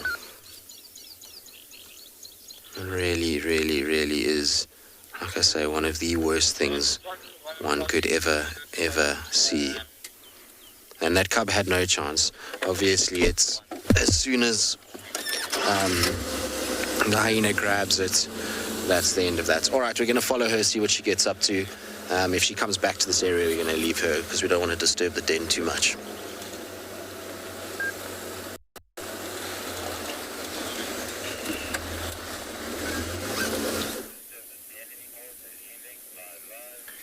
Terribly sad news out of Djuma there. I really hope that gives that one cub that's left a better chance at surviving. So I've done a little loop around here at the Birmingham Pride, and as you can see, they are all fast asleep, and that's with the day heating up. There's a Ross male there that you can see. You see how he quickly popped his head up there? Now what he's doing is there's an interesting little standoff going here. He keeps popping his head up to have a look and see what's going on. But if we zoom out a little bit, there is the young Birmingham male who's also sleeping over here. But you see how there's quite a big distance between him and the pride. Now the Ross male keeps popping his head up to make sure that this male's not sneaking any closer. We had an interesting interaction between the two of them this morning. I mean, the Birmingham male has been away for quite some time, and he's now joined back up with the pride, and the Ross males don't like it when that happens. He's a threat to their dominance, although he is the son of one of the lionesses. And when he does come in here, if he doesn't be submissive towards the males, they will often try and fight with him and injure him and potentially even kill him. Although he's been doing this since the Ross males got here almost 3 years ago, he's been submissive and dealing with these fights and altercations on a regular basis.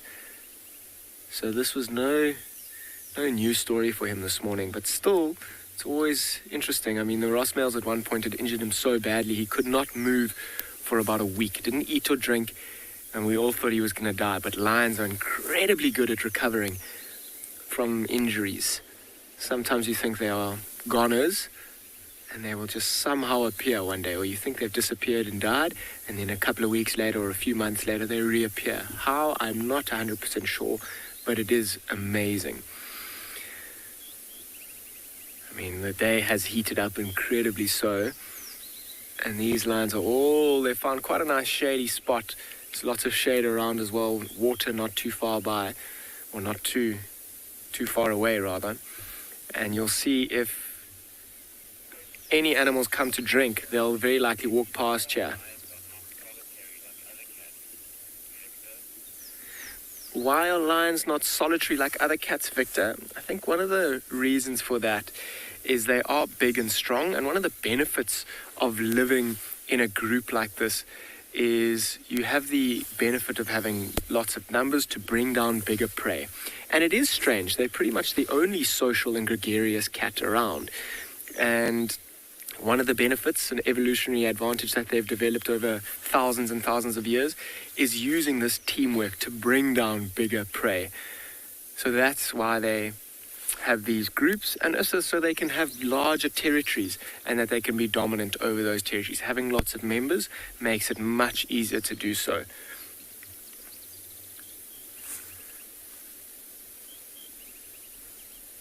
But it's interesting. I'm sure this standoff is going to continue like this for the rest of the day.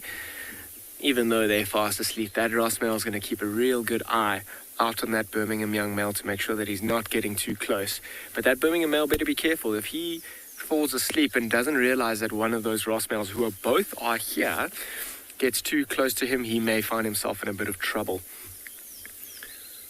It's interesting. I mean, I did do a little loop around and try to count all the members. It's a bit tricky as they're lying all over the place. However, I counted at least 14 of them here this morning, which is a lot of mouths to feed. An impala or even a kudu won't suffice to feed them all.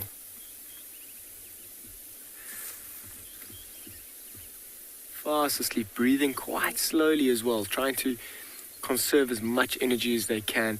I'm sure the few that are lying in the sun will be moving to the shade shortly.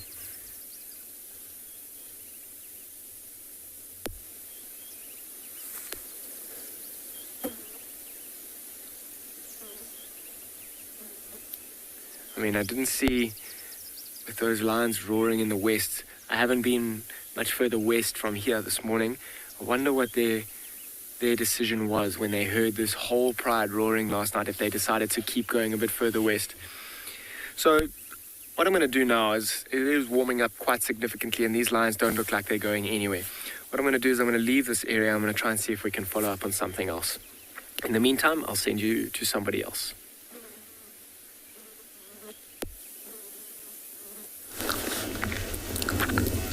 From the Birmingham Pride back to our Uluru lioness with the little tiny cub Bahati, and it seems like they've got too close to that young male there, and it seems like he is quite happy. He doesn't want to do anything at all, because I'm suspecting if he was really wanting to kill this cub, there's an open opportunity for him to do that. But it seems like mom now is relaxed, but still watching that little cub is going to get too close to him. That tiny cub is so curious. He wants to get closer to him. I'm not sure if he's admiring that mane or not.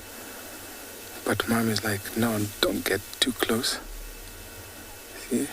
Mom, can I please go there?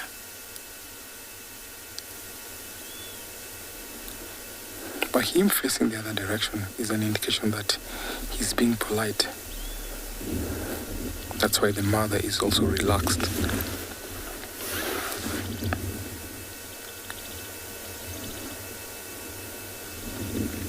Normally, if a lion would want to kill a cub, then there's an open opportunity for that at the moment.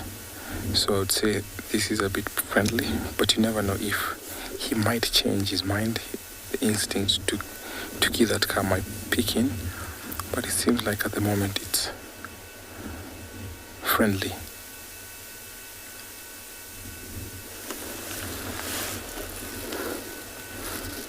That cub is so curious watching the tail.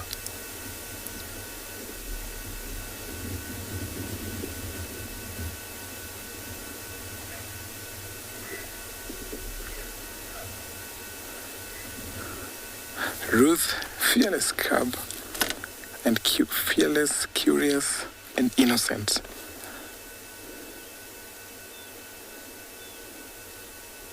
There he goes. Okay, mom is growling right now.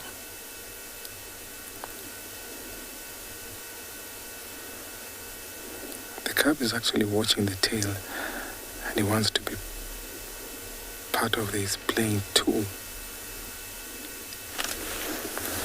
That is a typical behavior lionesses will do with their tiny cubs as they're growing. They keep on playing. Okay, mom is not happy. Don't get too close to my cub.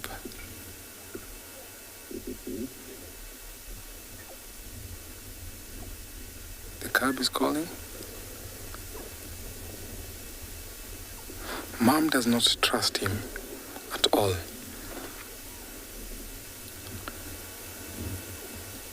Next time you get too close, you're going to pay for pliers. So I think right now they're back to sleep, and this is what will be happening for as long as that cub tries to get closer to that lion.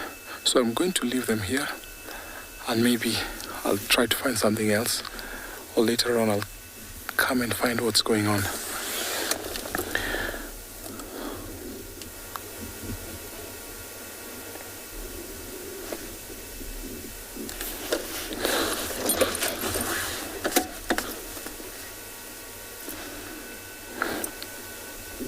So right now it's don't get too close to my cub or else I'll fight you off. So I'm going to take you over to another live location.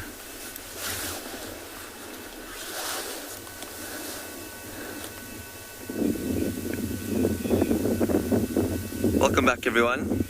We found another group of rhino, a small crash of 4 rhinos.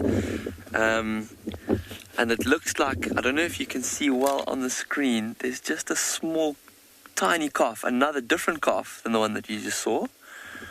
And its mother, and there's a young bull standing close to it. And off to the one safe, you know. There's another. So like she gets like over it quite fast. But if it was just one, can't see well.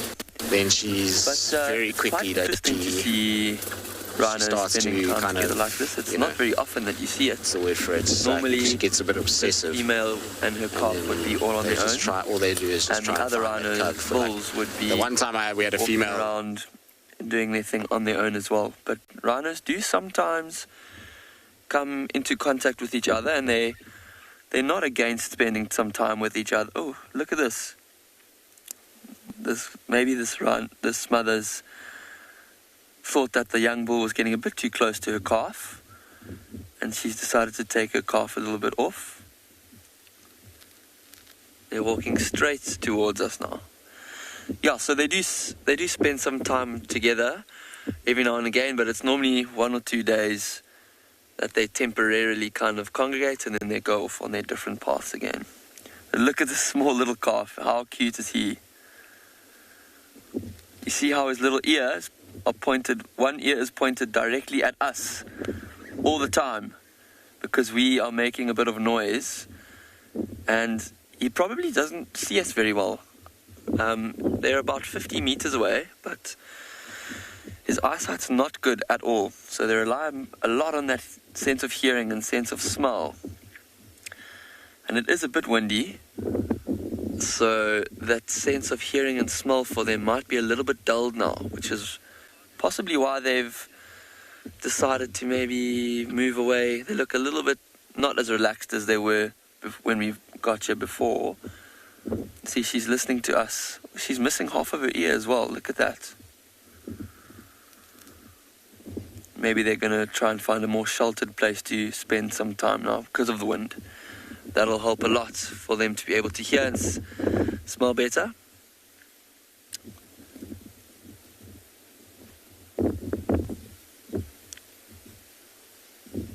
Look, very interestingly, this rhino mother is being followed by these two males, and I think one of them is a very young male, so he probably has just left his mom.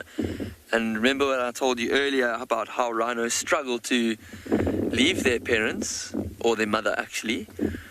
They'll actually go and adopt another mother as a surrogate mother. It's called, we know it as satelliting. So a young calf that's been pushed away from his mom will adopt another mother and her calf, an orphan. And I think this is the young bull. Oh, look at that, look at that, look at that. That young bull has been chased away by the older bull. So he just wants to go back to his adopted mother, and the older bull, who's actually trying to hang around her for the possibility of mating, which is very unlikely because she has a calf. The older bull's chasing the young bull away, saying, no, there's no space for you here, please get lost. It's a very interesting dynamic going on here, and I wonder how this mother feels about it all.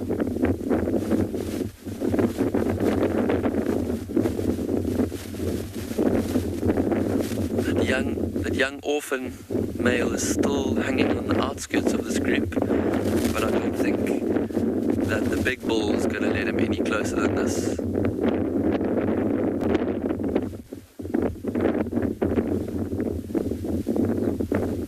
Wow.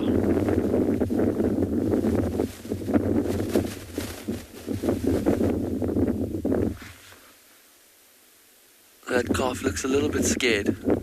I think he doesn't quite know what's going on around him. He's hidden behind his mother from that big bull.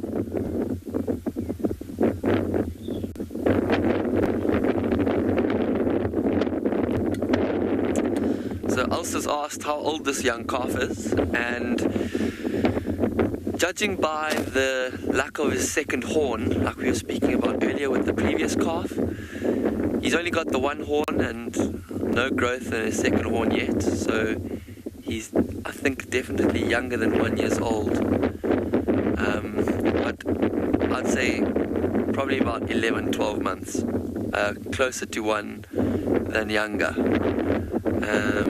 He comes just up to, so he's just taller than his mother's belly.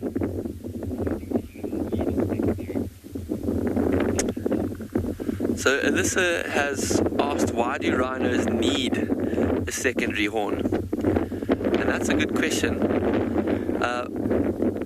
Rhinos actually, their horn is mostly used for when males compare their size against other males. They don't actually use their horn for a whole lot. It's mostly a display kind of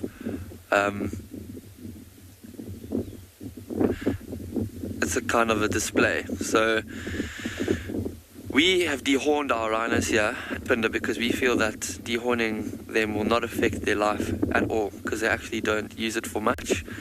Their secondary horn is probably used for even less.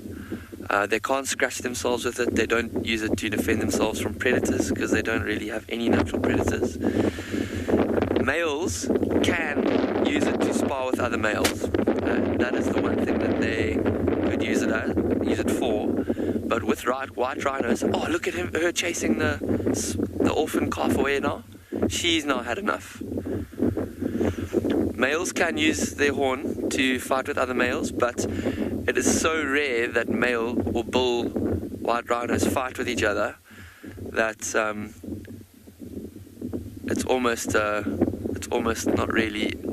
negligible how important that horn is to them. It's mostly used to size each other up, compare size, but I mean their body size is more of an indicator of their size than their horn, because some rhinos have longer horns, some rhinos have shorter horns, some of them snap off. So yeah, not much of a use for that second horn or the first horn.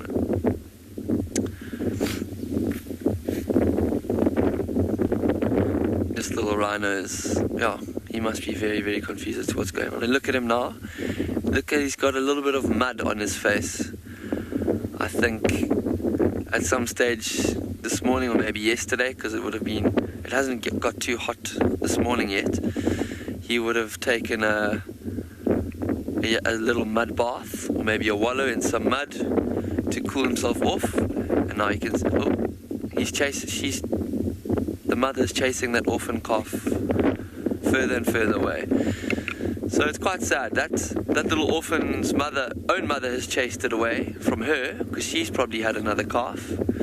And now this mother is chasing it away from her too. For all we know, this could be her old calf.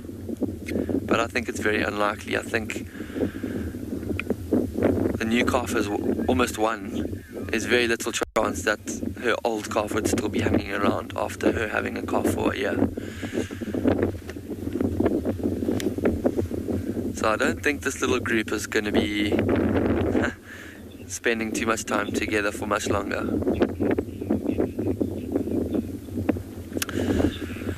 So James has asked, do black rhinos ever have satellite calves? And James, I've never heard of that happening. With black rhinos, the social structure is completely different. You'd think that them both being rhinos, that they'd kind of have quite a few similarities.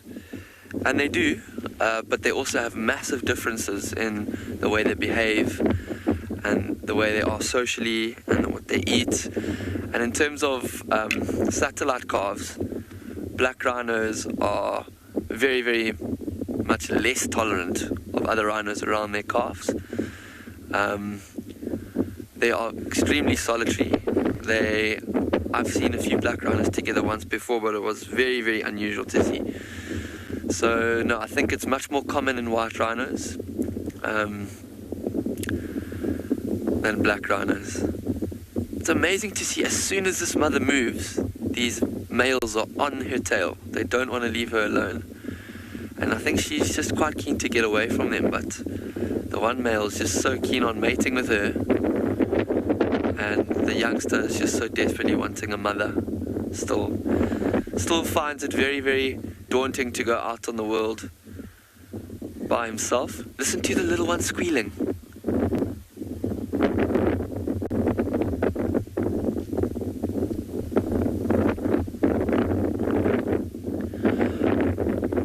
I don't know if you heard, but that little rhino calf actually let out a very high-pitched squeal, and that's a noise that rhinos make when they're quite distressed.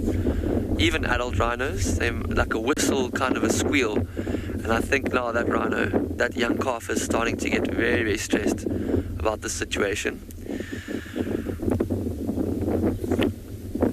I wonder why that big male is trying to mate with her, because he can smell in her urine when he tests her urine with his nose what the hormone levels are in her urine, whether she's in estrus, whether she wants to mate. And she definitely wouldn't be in estrus yet, because she still has a young calf that's probably suckling from her still, and those hormones for indicating that she's receptive to mating wouldn't be present. So he should actually not be detecting any kind of signals in or any behavior in her that would suggest that she's keen to mate. So I don't know why he's hanging around. Usually when bulls find a female that's not keen, they won't waste their time too much. They'll rather carry on and try and find a female that is keen to mate.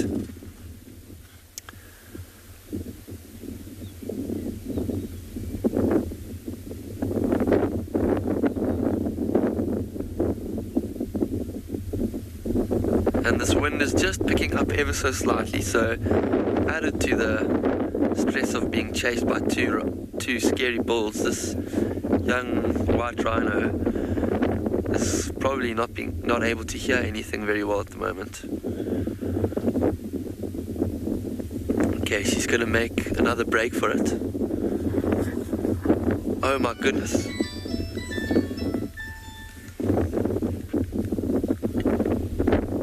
She at least seems more tolerant of the orphan calf than the big male. I think she probably sees that orphan calf as much less of a threat as the big male. But still wouldn't want to be too close to that baby.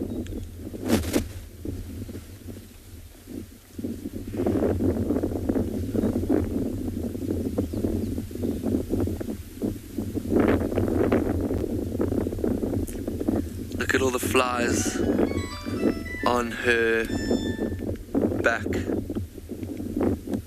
covered in flies. And that's also a reason why these rhinos may have been rolling in mud, is to cover the whole body in mud, in a cake of dried mud that prevents flies and ticks and other parasites from landing on them. You can see those scrape marks almost quite clearly on her side of where she may have brushed that mud off against a tree.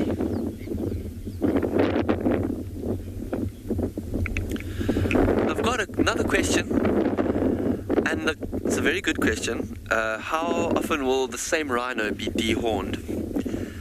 And so the answer, I'll go back to what the horn actually is and why we dehorn them. The horn is just a growth, just made of keratin, a bony growth coming from the nose of rhinos, and it's exactly the same substance that your fingernail is made of. So to dehorn rhinos, first of all, is completely harmless to them in terms of pain, and as we discussed earlier, it doesn't affect their lives too much at all. But being the same substance as your fingernail, it also grows it grows back when you trim it, like a fingernail does, and it grows back quite quickly. So we usually dehorn a rhino every year, because a complete horn will grow back in 2.5 years. And you can see this calf's mother has got quite a bit of growth there, and she probably hasn't been dehorned since the calf has been born, because they wouldn't want to dart her and tranquilize her and put her to sleep and operate on her while she has a young calf. So eventually, when the calf is old enough and starts to grow a horn of its own, they'll probably be dehorned together. And here at Pinder, we started dehorning our rhinos about 4 years ago, and it was quite a big decision to take, because it's an iconic species, and it's an iconic reason why we love rhinos, for their horns. And it's almost sad for them to be seen without horns. But at the end of the day, the reason why we dehorn them is to save them from poachers. And if these rhinos had horns, they would be under a much more massive risk of being poached. So I think that's a much better reason. It's way better for them to be alive rather than for us sentimentally to be able to see them with a horn. And for now, this is the... Oh, look at that. You hear them snorting at each other and grunting. I don't know if you heard that. There's a lot of vocalization going on at the moment. Rhino vocalization. The older one is snorting at the younger bull as he chased him away. Oh, look what the older bull is doing now. Have a look. Did you see where that mother just urinated? He's smelling and testing her urine right now. You see how he's lifting up his lip like that? That is actually called a phlegm and grimace, what he's doing, how he lifts up his lip. And rhinos have a special organ in the top of their palate called a Jacobson's organ, which they use to test urine and other pheromones. And it's a different sense. It's a mixture between smelling and tasting what he's doing now, and it's very acute. He can smell the different pheromones in that urine and the hormones as he lifts his lip to expose that organ to the urine. And so now he would be able to tell exactly whether this female is an estrus, whether she's not. And so it was amazing to see that, actually. And see her urinate and him going straight there to sample it. These rhinos they've gone off and over the hill. She, I think, is taking her calf away to somewhere that's maybe a little bit less stressful. So we're going to send you off to somewhere else. We're going to keep looking for cheetah here on the open plains of Panda.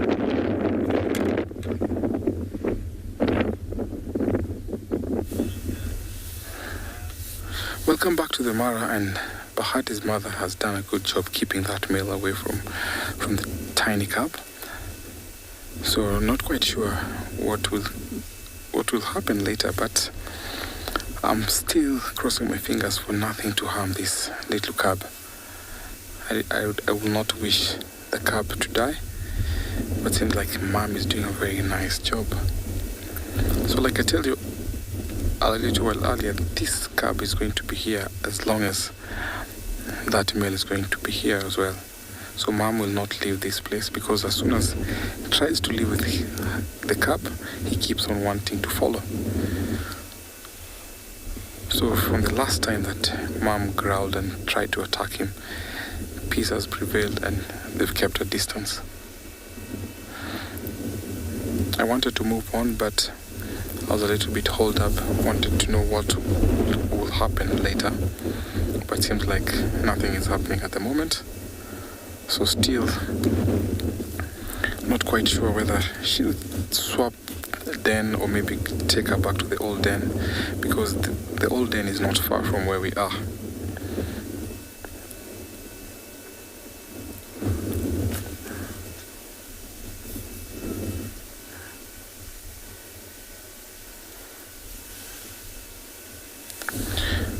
I can feel the temperatures rising now. It's starting to warm up. So I'm sure this will not happen soon. So I'm going to carry on to another place to find something else.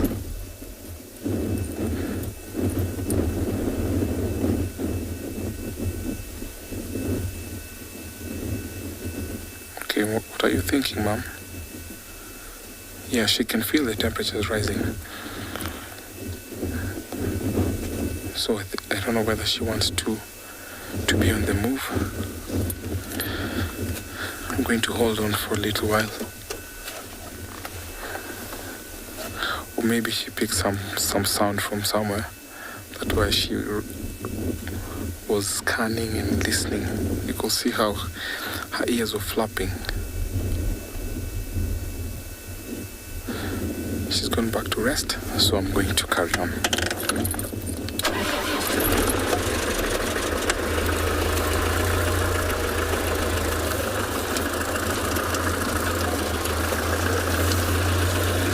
wish her all the best. And now as we head off to find something else.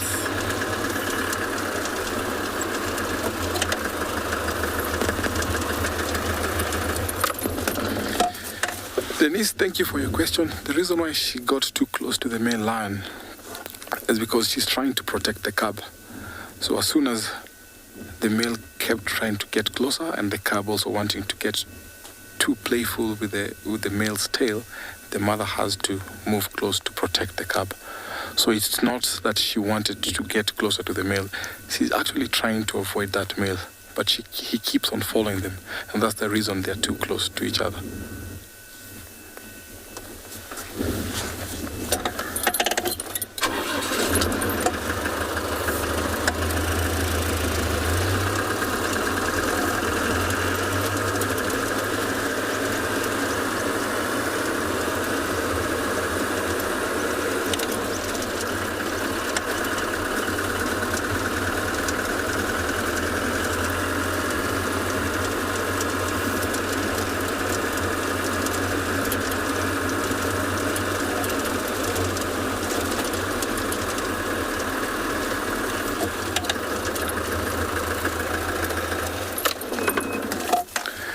Chris, thank you again for your question.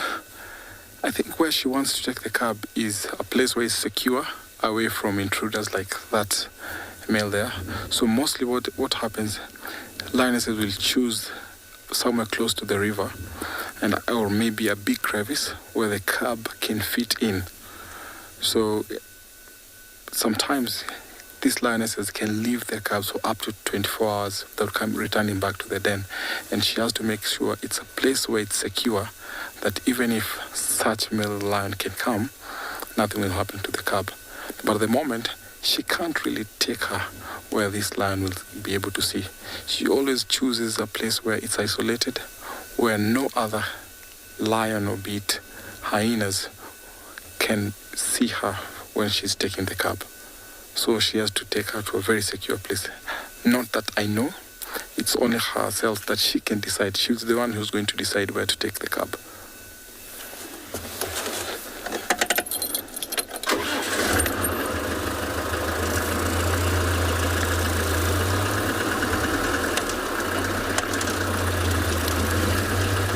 So at the moment, I'm not worried at all, because mom is so much protective of the cub. So as I drive to find something else, let me take you over to another live location.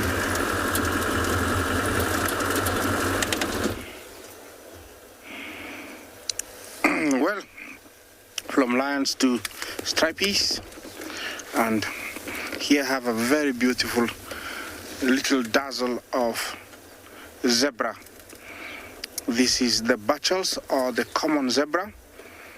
It is the only kind we find here on the southern side of the equator. We do have another one called gravy zebra, found up north. They're much larger. They live in small groups, or sometimes solitary. They have finer stripes, very, very thin, so quite different from this that I've got very thick white and black stripes. But definitely it is a stallion, could be the main stallion for these mares. There is a good number of them around this area. There is about maybe 10 mares. We'll be sharing that with you. This is an animal that is quite common in our plains here, and it's a pure grazer, always feeding on grass. They go in tow with zebra, with wildebeest, impala, topi, hartebeest, and they also participate in the annual migration. These could be the resident ones, because they're quite far away and they don't look to be in the mood to move. They're just relaxing. I'm sure they can see us, they can hear us, but they cannot smell us. The wind is not as strong.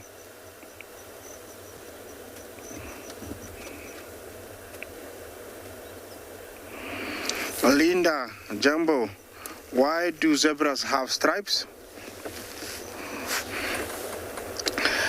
It's for many purposes.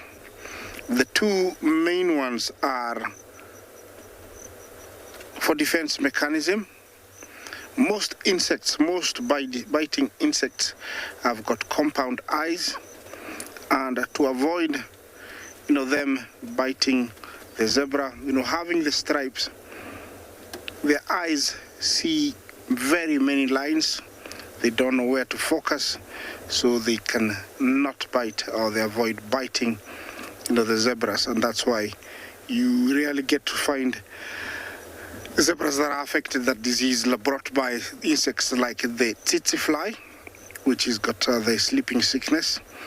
So you rarely find, zebras being bitten. The other one, I call it the visual pollution, because, for an animal that sees in black and white, to differentiate or pick out one amongst very many zebras, especially when there are like 50 in one dozzle or in one big herd, it's almost impossible. And when they cause that visual pollution, when a lion is hunting, it is evident, you will see that it chases. But when the zebras break away, it doesn't know which one to follow, because it was looking at one solid thing, and sometimes it's very difficult to pick out one. So those two are defense mechanisms. And then there is the last one, which is an evolution to help regulate its body temperature, where in cool days the black might attract more heat, so it can get warm. And in warm mornings like right now, the white is reflecting the light, so it doesn't get direct sunlight as much. So temperatures are kept perfectly. So those are the few reasons why, it's got stripes. Here we have impala, and looks like they're having a beautiful morning, no stress. Usually it's a small harem led by a male. Maybe Bungay will pick him up amongst those. Quite tough having all those ladies for yourself. You can tell there he's trying to catch up with much needed energy. It is very difficult to try and dominate, more than 30 females at a time, because constantly you are on the lookout for predators, you are on the lookout for other males, you're on the lookout so that the females don't leave you, and so you lose shape quite quickly. And that's why the longest tenure, one has stayed with the female is around 2 weeks only. Behind there, the tail waggers, you see them, they're called Thompson's gazelle. Thompson's gazelle are found in East Africa, mainly Kenya and Tanzania, and it's a small antelope, weighs up to around 14 kilos, very, very fast, and it's also cheetah's favorite food. They do migrate. It's said that, we have about 200,000 during the migration. I have seen quite a good number of them, but we always have resident ones. I think these ones have got the resident or permanent visa, so they stay here, they never leave. You really have to identify them. Just look at the tail, the white stopped under the tail and down, and then they have that distinct black, stripe on the flank. That is how you can identify them, the Thompson's gazelle. And here looks like it's a perfect place for everybody to be resting, because everybody is facing different directions, and so they are avoiding predators by making sure they don't appear from any direction. It is common to find animals associating in this kind of association, so that survival chances increases by far. Their main senses of all these animals you see here is eyesight. Eyesight is very good sense and sight and smell.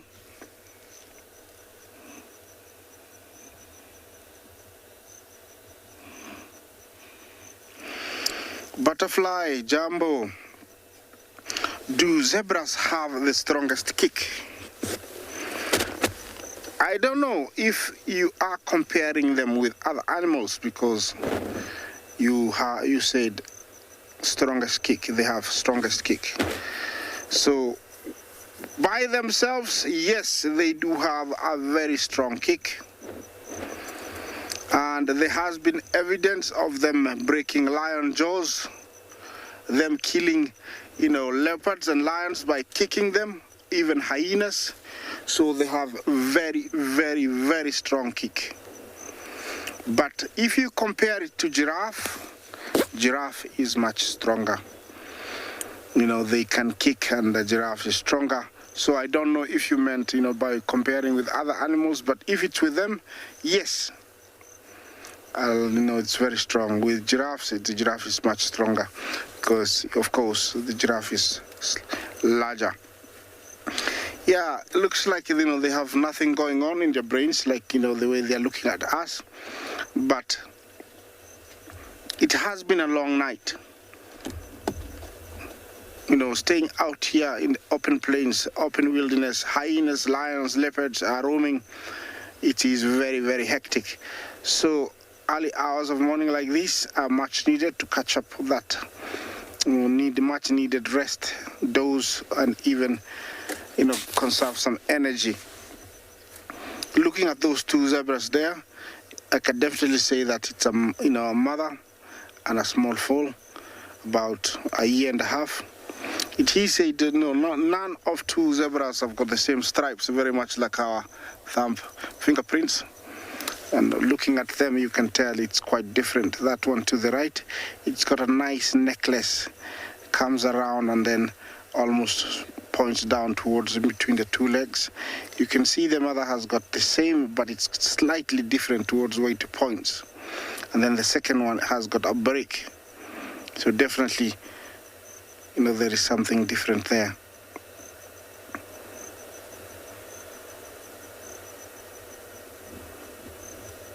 Can hear the roaring Mara River behind me.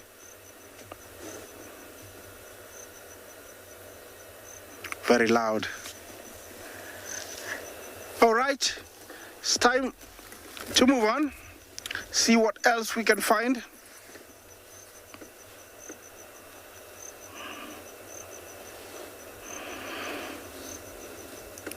Well, Janelle, yeah, they're right here. So let's look at the Thompson gazelle first, maybe Bungay. That is a Thompson gazelle way up there. You can see it's got a white backside, a black stripe on the side, and it's also small. That is a male Thompson gazelle. This is a male impala. Look at the horns, the difference. Impala horns are larger, they're slightly curved. At the back, the impala doesn't have the white. Can you see that? It's slightly larger. The color is richer. And at the back, it's got, like an M. You see that? And on the legs, on the ankles, it's got a black gland. It's called a metatarsal gland. That M on the tail or the back there, it's an M. It stands for Mobile McDonald's. Yeah, favored a lot by many, predators. So, Janelle, can you see the difference between Tommy and Impala? Please say yes. Yeah. Okay, time to move on. Let's see what else we can find.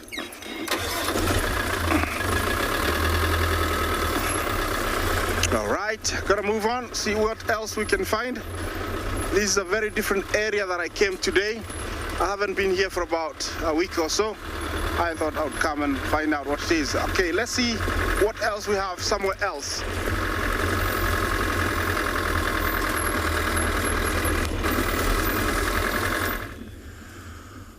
Welcome back, everyone. We have found ourselves another herd of buffalo. This one is just resting and standing completely motionless on top of quite a windy hill. And I think this wind is having quite an effect on the animals in this area today, because even though there is beautiful sunshine and great conditions for feeding and moving around, a lot of the animals that we've been seeing have been standing like this, dead still, not wanting to do anything. And I think it's got something to do with just being uncomfortable. The wind is actually very strong, so it's blowing dust into your eyes, it's blowing insects around, and also on top of the fact that it's uncomfortable to stand in this wind and feed in this wind, it's also, like we were talking about earlier, dulls their senses and puts them a little bit ill at ease. So I think that's why these buffalo just decided to stay stock still and wait for the wind to subside. One or two of them you can see are actually chewing, but they're not eating, they're just chewing the cud. They are ruminants, so the way their digestive system works is that they feed, they swallow their grass into one stomach, and then an hour or two later they'll regurgitate it up to chew it all over again, and then it will go to a second stomach once they swallow it again, and to a third and a fourth. So there's actually 4 parts to a ruminant stomach, and because of this feeding or digestive method, they're actually able to extract a lot of nutrients from the food they eat. So it's a very efficient digestive system, whereas other animals that aren't ruminants and don't regurgitate and chew the cud, like elephants and rhinos, they only digest a very small portion of the food they eat. That's why if you look at buffalo dung, it comes out very fine and very, you can't see the actual physical pieces of grass in it because it's been all digested very well. But if you look at elephant or rhino dung, they only digest about 10% of it. And so in the dung, you can actually see physical pieces of grass that just hasn't been digested. But as a consequence, these buffalo have to chew the cud the second time, which is quite time consuming.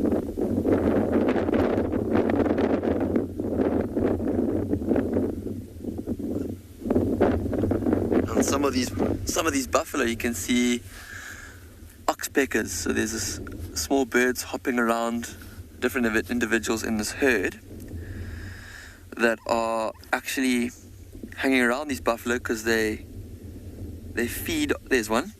They feed off ticks and parasites that are parasiting on the buffalo's skin. So they actually have modified feet that are able to cling to the sides and even the underside of a buffalo's belly while look, there's one doing it right now. He's gleaning ticks off the buffalo.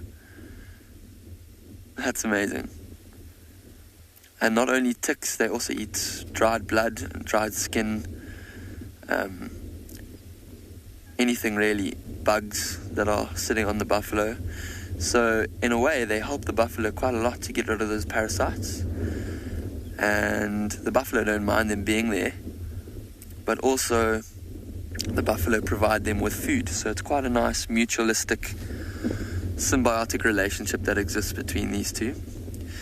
And here in Zululand, it's actually, the oxpecker is quite an amazing success story, because 20 or 30 years ago, when all of this was cattle farming, before it was returned to pristine wilderness like places like Pinda and other game reserves around, there was actually just cattle farming here in the most part, a lot of pineapple farming as well, and the farmers used to dip their cattle in pesticides and herbicides and a chemical called DDT to kill ticks, and that worked very well to kill the ticks, and the farmers are happy, but it actually meant that there was nothing for the oxpeckers to eat, so they completely left Zululand and were extinct here.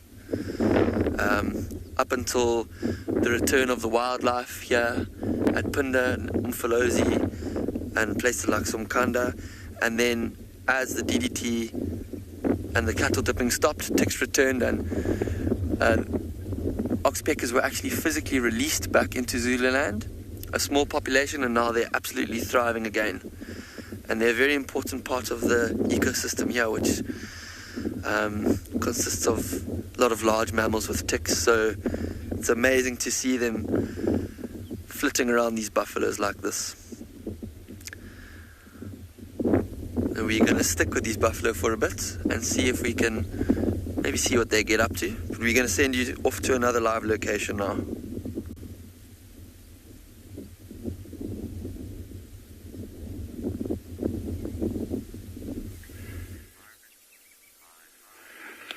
Good morning and welcome to Tswalu Kalahari. Another beautiful morning here with the sun already starting to scorch. My name is Obakeng, and behind the camera I've got Dave. Another beautiful morning here in the Kalahari. What we do have is some oryx in the background there.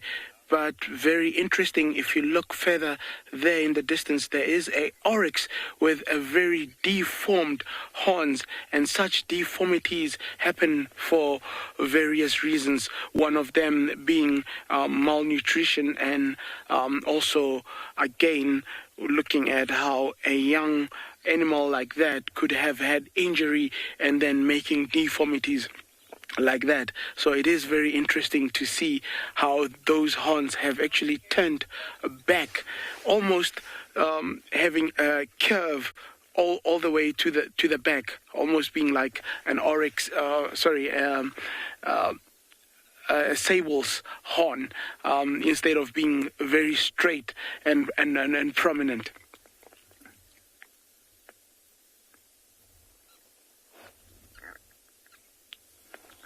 See, if you look at what Dave is zooming at now, that's how an ordinary oryx's horn would actually be. Very long, very thin, and very prominent, very straight than the ones we just showed you earlier on. Look at that.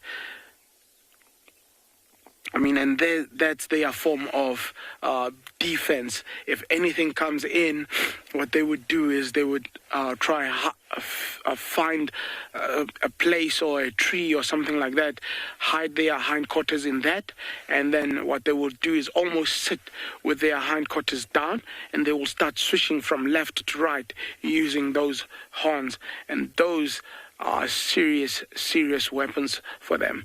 Males would use them to fight territorial fights, and also use them in fending themselves against predators.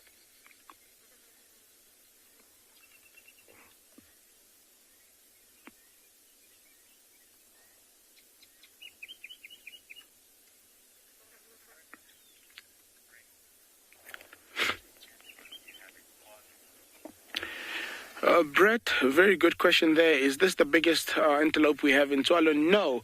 Actually, what we do have, we've got what we call the common antelope, which is the biggest antelope of all antelopes. And second to that would be your roan antelope, which is the second biggest antelope. So we've got the biggest, which is the eland, and then the second biggest, which is the roan. So when you look at the mass of these guys, I would probably put them towards the average than one of the biggest. The biggest would be an eland weighing up to, you're looking at bulls on record, looking at about a ton of body mass. So that's a huge antelope, where these guys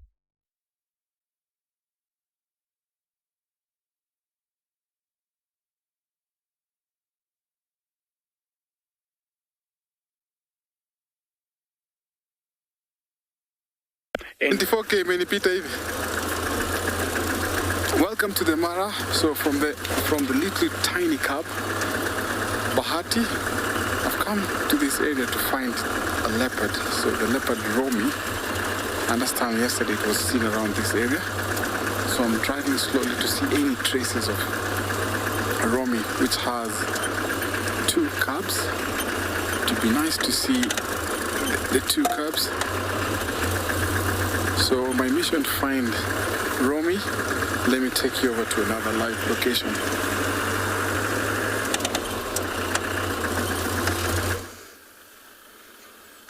well, we haven't got Shadulu, but we've got Inzutini for the first time. So from hugely sad sighting to a pretty cool one in the form of Inzutini, who's just walking through a very dense, very thick block. It's not easy to follow her at all. She's moving around all over the show at this stage, and it's a bit of a struggle because she's far, far west of Simambili, and we're just trying to kind of get her as much as we possibly can. She's a little bit up there. We go. There she is, in amongst the thickets. So this is a new leopard for all of us here on Wild Earth in terms of getting her on camera. It's been a long time coming. She spends a lot of time on Simambili, but it's all in the drainage lines, which is a bit of a nightmare from a signal point of view. So it's just nice that she's kind of come out onto a sort of crest area. Interestingly enough, she's moving exactly where we had Tingana yesterday afternoon. But before we talk about her too much more, just wanted to address a little bit with Shadulu's cub and what just happened. I know a lot of people will be mortified at the fact that a hyena took that little cub. It's not the hyena's fault. It's unfortunately a part and parcel of nature. These things happen. Hyenas are just doing what hyenas do. They are animals that are, part of the predator chain, and leopards do take hyena cubs too. So, it's one of those things. It's probably the worst thing that one could ever witness. It makes your heart sink to the floor of your stomach, but it is part and parcel of what happens out here. And in terms of showing it, the reason that we do these things is to try and portray nature in its entirety. So you can't just have the good. Sometimes there's got to be parts that's got to be bad, and as much as it's difficult to watch and it's not nice to see, and what happened there was literally a second in time where it went from just her walking through the bush to absolute pandemonium. But it is how things go, and it is what happens out here. So I don't want people to think that hyenas are terrible animals and hate them and all that kind of stuff. And it's harder, I think, for us in many respects than for a lot of other people, given that we spend a lot of time with them. But it is one of those things. It's a terrible thing to witness, but it's the way nature works, unfortunately. All right, she's moving off quite far. Unfortunately, I don't want to move too much because of signal, so we're going to try and see if we can get another view of her shortly so we can actually see her face, and hopefully she'll oblige.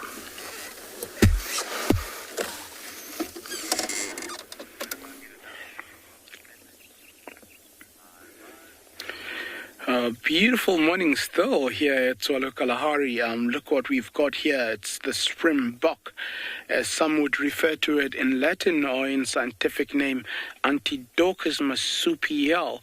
And one would question the second part of the name, marsupial. Actually, very interesting. If you do denote that marsupial, one would think of anything with a pouch that carries a baby. But if you look at where these animals get the second part, marsupial, if you look right at the hindquarters, almost where that female has been scratching herself there, it's almost like a pouch right there where they would have enrolled a whole lot of a mane through in there, and when they are alerted, they would actually unfold it, and that mane or that hair would stick out up to about half a meter in length, and that's where the term marsupial comes from. And very interesting, the males, what they would do is with the pollen at this stage, they would actually roll in the pollen of these acacias, or now renowned as Senegaleses, and get the pollen closed into that little pouch. And what it does is will ferment over time, and obviously when they do unfold a pouch like that, it will actually give a very sweet smell, and that's one of the ways for them to actually attract females and actually get attention on themselves. A very fun and unique way of making sure that they do get what they want out of the females. So a very interesting feature that they do have, and hence the name marsupial, Antidocus marsupial. That's the Latin name of these species.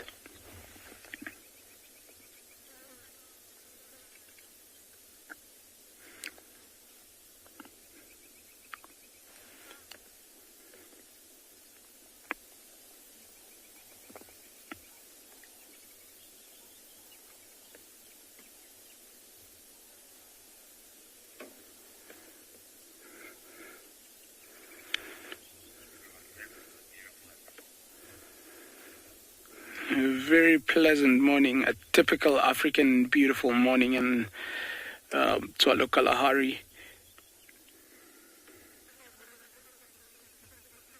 Almost very similar to what you would get further east of Africa, the Thompson's gazelle. But these guys are slightly bigger than the Thompson's gazelle.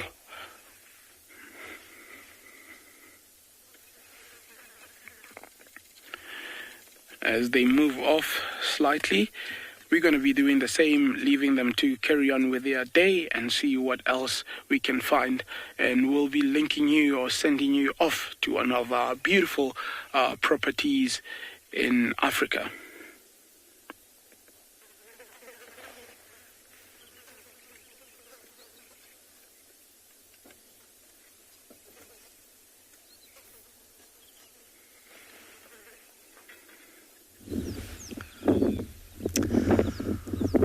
Alright, we are still here with this herd of buffalo, and we've managed to find some interesting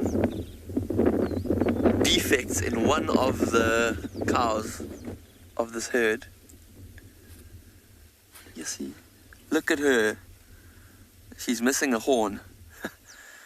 And there's actually what looks like a fragment of it that's still left there. We can tell this is a cow because her horns don't join completely in the middle and form that bony helmet that happens in males. That bony helmet is called a boss. We refer to it as a boss. So she's got no boss.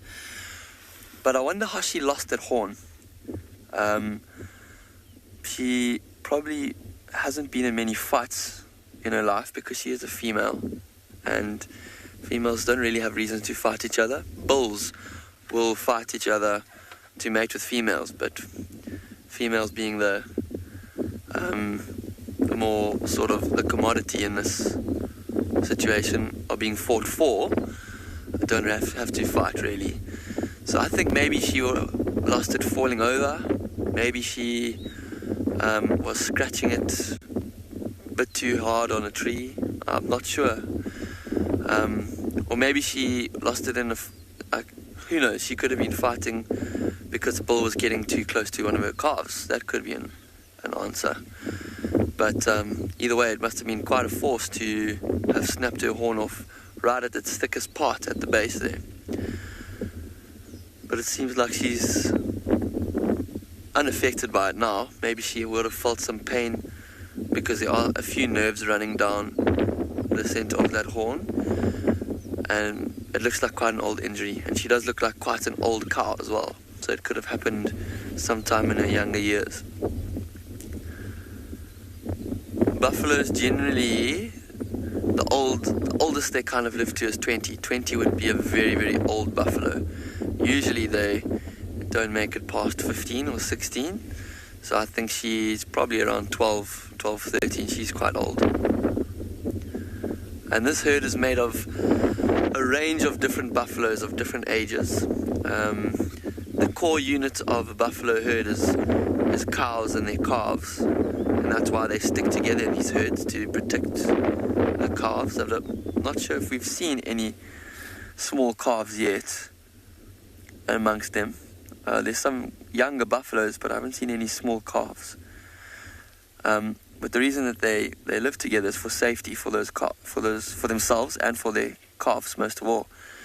And then there will be a few dominant bulls within this herd as well. Not just one, but there can be more than one. But they all know their specific place in the hierarchy of dominant bulls. So there'll be the most dominant, second most dominant, third most dominant, and they know exactly where they stand. And since we've been here, most of them have started to lie down.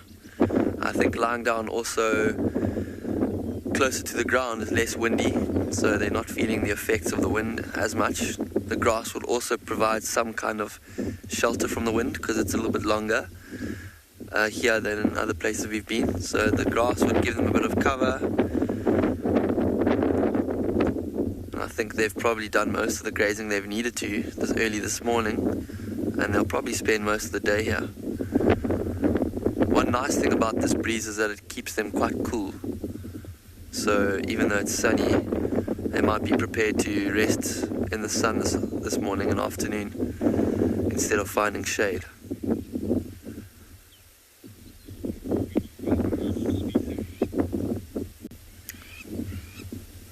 There's some crowned lapwings flying over them now, but there's not a whole lot going on with these buffaloes at the moment, so we're going to send you somewhere else to see what they've found for you in another location.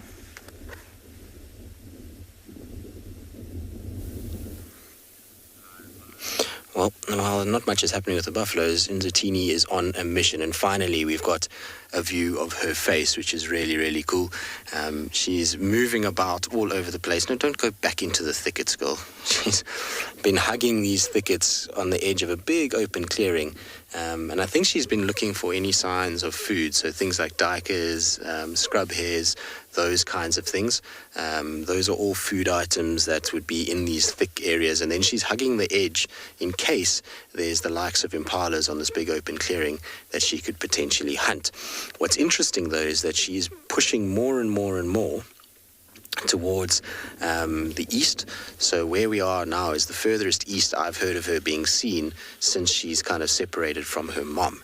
And from here to Djuma, to give you an idea of just how far we are, is probably for a leopard to walk about an hour's walk, maybe an hour and a half walk, if they keep a kind of steady pace and direction. In fact, Tingana can probably do it in about half an hour when he really strides. So it's not far from Djuma, and it's going to be interesting to see where she ends up kind of distributing to. She's a cat that is going to get pressure because in this area at the moment there is Shidulu, Kara, Tiani, and so there's not a lot of space for a female leopard. So I expect that she might potentially have to make a bit of way. Now, I don't want to move too much just yet because there's a big termite mound, and I'm hoping that she's going to go up the termite mound. You'll see it just over there. So let's just see if she decides to head in that direction. She was kind of walking roughly towards it, and if she does, then we can kind of reposition. But she seems to also not really enjoy vehicles too much in front of her. She kind of changes direction when she does. It's part of the reason why I just want to stay still. But there she comes out in the open. She's moving just at the base of the termite mound there. You can just see her. There we go. So she's kind of watching, and often you'll find that they'll go up the mounds just to be able to see what's going on.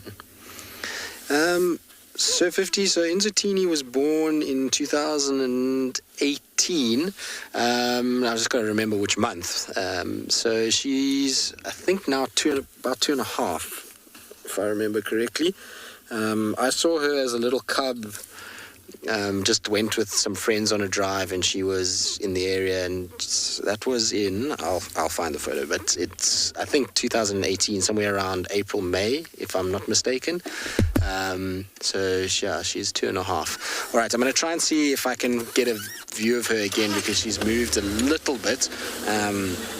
Obviously in this area, we've got to just be a little bit careful with our signal, but I should be okay because we're quite high up on this big open clearing. I was really hoping she was going to come up onto the clearing itself and we'd get her just walking out, but that's very seldom that a leopard would do something like that. For the most part, they prefer to be in the thicker areas. Being out in the clearings doesn't really help her very much. I think she might have gone onto the mound. I just want to see a lot of the vehicles are positioning themselves for the mound itself, but she's on the wrong side of the mound for us, which is not ideal. There she is. Okay, so hopefully we'll be able to get a nice view of her from here. There we go. She's positioned herself beautifully on top of the mound. You clever girl. Well done. We were hoping she'd go up onto the mound, and she has. Very, very cool. The leopard dynamics at the moment are going to be fascinating to see how they unfold. I have a suspicion that those cubs, well, the cub that was killed this morning, Shidulu had moved those in the last day or two. And remember I was saying yesterday that Tingana was very close to this area, and Zutini's been around, and I think she felt a bit of pressure and she's moved them. And I wouldn't be surprised even if those cubs were at an interim kind of little den, that she was just holding them in until she could move them again. And I wouldn't have been surprised if today she was going to move them into Djuma somewhere. She's been kind of coming into Djuma the last 2 days, which is often an indication that she might be kind of looking and scouting for dens. And obviously, the worst has happened, but hopefully there still is another one, and that she will move it. And she's definitely going to move it now. She's not going to keep that cub at the den, but it's going to be intriguing to see if Nzutini starts to push her more to the west, or if Shidulu pushes Nzutini towards our side. There's a lot going on. There's also obviously Nsele in this mix. So a number of different females all competing for the same spot is going to make for a very, very, very interesting next 6 months to a year. That's just on the western side. We also got obviously Klalamba, Tandi, we've got Sabui, we've got Langa, we've got Inkanyeni, Monzo, Inkanyeni's daughter. So there is a lot of leopard that is around, and it's going to really make for interesting viewing over the course of the next little bit. Now, she's gone behind the mound itself. Not sure exactly where she's going to disappear to from there. We'll try and kind of keep up. I expect her to go towards the dam. The dam is obviously a place of water, and it's very, very hot now, and she's been walking a lot, so I'm sure she's going to head that way and try and go and have a little bit of drink of water. That's what I think anyway. Awesome. I'm so glad we got to her. It's a weird morning for me because there's this kind of depression feeling of the fact that this cub was killed, but at the same time it's always nice to showcase a new leopard, that's for sure. I don't know where she went though. I think she's heading down the slope a little bit further.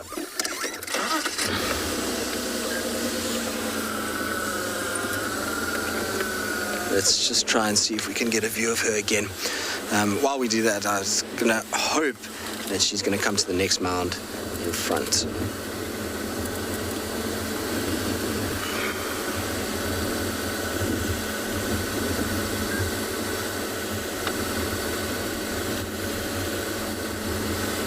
So I don't see her now.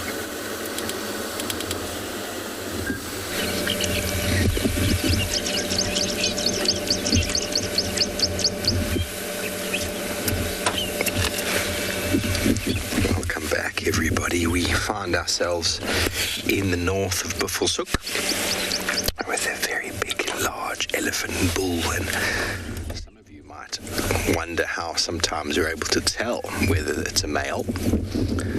Right now it's very easy. It's a 5-legged elephant feeding on the very nutritious little forbs and herbs that are growing here on this low floodplain. An area that has accumulated lots of nutrients, tends to become a little bit sodic due to the evaporation of moisture, leaving salts behind. But after rain, these sort of seemingly very overgrazed areas become in abundance with forbs and wildflowers. This elephant is using his prehensile trunk to graze and scratch his ear, of course. He's a nice big boy. We're up in the north, Buffelshoek. Behind there is a big dam, close to Hunter's Moon Camp. And if you're with us the evening before last, where we had that puff adder release, it was just around the corner here.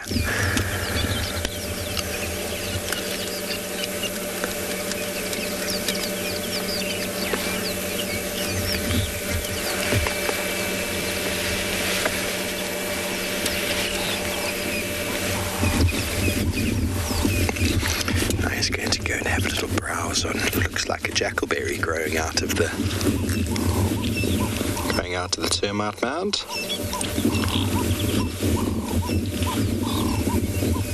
just a small munch. Just a passing through. Lots of antibiotic properties in jackalberries. But he didn't seem like he enjoyed that very much. He had a mouthful and dropped it on the floor. He's going to go find himself some shade. It's definitely warming up here in the north.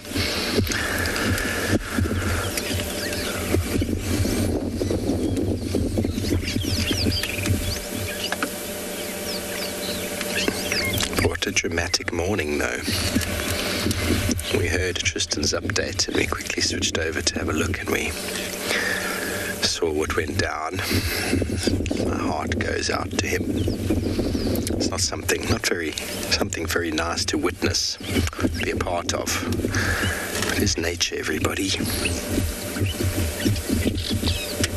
Nature is a cruel beast. Okay, let me try and get around here, see if we can get you another view. The road does angle around this corner here.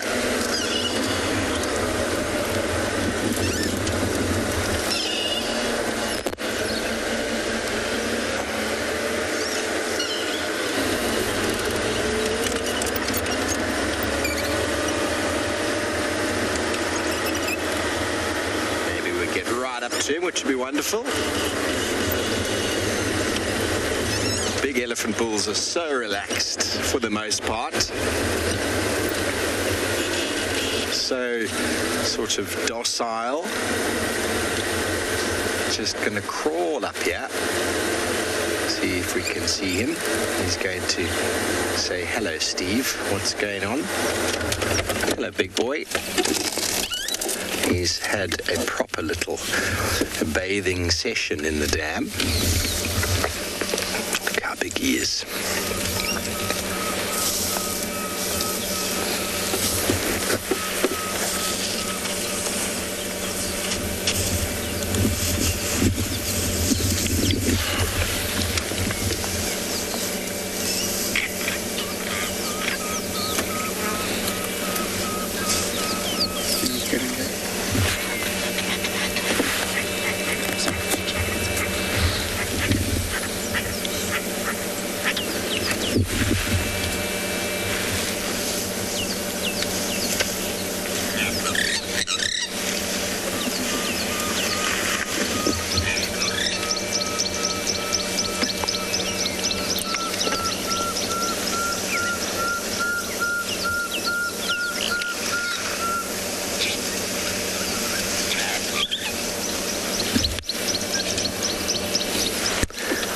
Getting your comms now. I wasn't before, Jared. Apologise for that. Just move up here slightly. Look at the big boy moving. He's going to feed on the termite mound. Hear a pearl spotted owlet in the background. A lilac-breasted roller.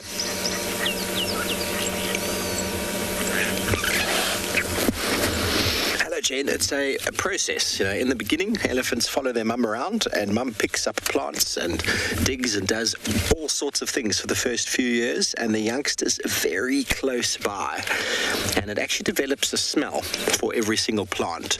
I wouldn't necessarily say that elephants look at the food that they eat, but they definitely can smell it. I've used the explanation before. If you closed your eyes and picked up a fruit bowl, and you picked up individual fruits and put it to your nose, you'd be able to tell whether it was a peach or an orange, maybe an apple. Apples don't have the strongest of smells outside of on the skin, but you'll be able to smell a peach and maybe a nectarine, and elephants have got very keen smell. So they've learned through their mum what to eat, what not to eat, and so it just becomes sort of not instinctive, but a learned behavior. They just stick the trunk, ooh, I like that one, I like that one. Maybe they use some visual as well, but I think a lot of it is they see the bush, they go, oh, I'm going to walk up, and they drop it if they don't like it. But they've learned. And a fella like this, late 30s, maybe in his 40s, he's eaten lots, and he's learned lots and lots about what to eat and when to eat it. So we're going to carry on up here and go and check out a wonderful area on the east called Champagne Clearing.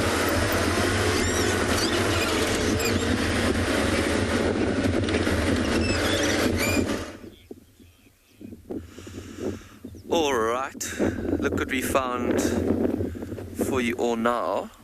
having moved off from our buffaloes and trying to go somewhere a little bit more sheltered from the wind, we decided to go to check one of the dry riverbeds and dry water holes that's full of fever trees, and we found this beautiful mixed herd of antelope and giraffes. We've got impala here, we've got looks like 5 or 6 giraffes and wildebeest, and I think they are coming here for a few reasons. One is that this area was recently burnt. There was a fire that went through here, and it wasn't so recent, but you can't see that it's been burnt because the grass has grown up so quickly and lusciously that the animals have swooped in and are now capitalizing and enjoying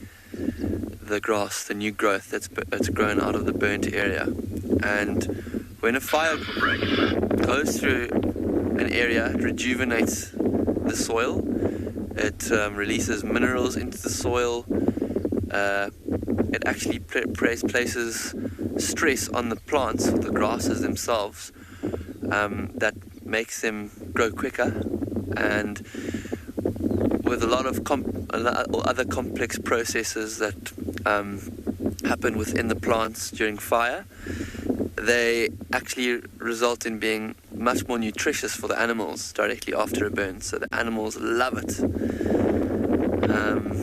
So that's why the wildebeest and the impala are probably here. But these giraffe are here to feed on the beautiful fever trees that you can see growing, dwarfing them actually, growing next to the dry water hole.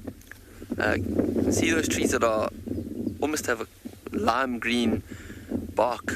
Those are the fever trees that I'm talking about, and giraffes love to eat them.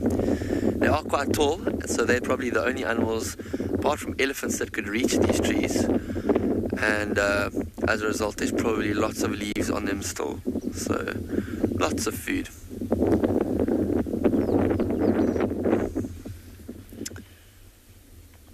Some of these impala look quite fat.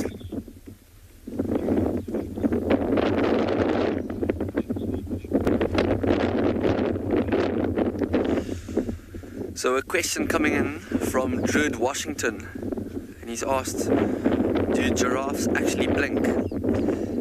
And yeah, they do blink. They only have one set of eyelids, and to keep their eyes moist, they need to blink every now and again, especially in wind like this. And maybe if we watch them closely, we'll see them blink.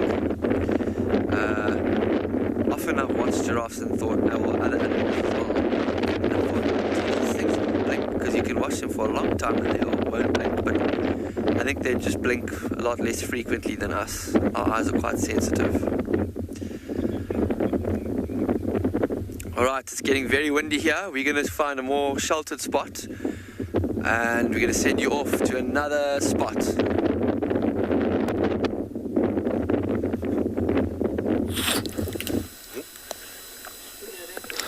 So welcome back to the Mara.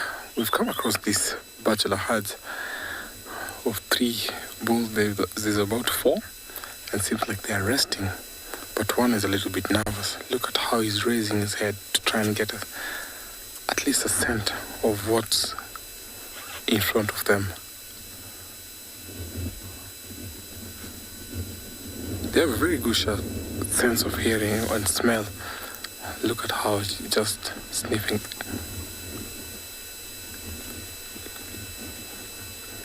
So these bulls never leave this area, because in the background you can see there's marsh, there's lots of water, there's lots of fresh grass there.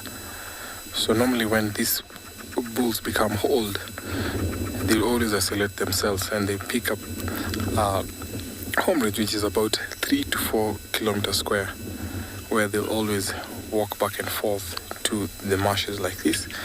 Because they've lost molars, their molars are actually worn out. So it's become difficult for them to chew the hard grass, because these buffaloes are normally bulk grazers, so they eat lots of grass. And for these guys who get old, when their molars are slightly or worn out, they cannot chew the hard grass. That's why they prefer where the grass is a little bit soft for them to eat. Now, behind me we have also two. These were the ones that were sparring yesterday. You can see one Catholic enjoying a ride, while others are just waiting for the insects when they're disturbed to get a bite.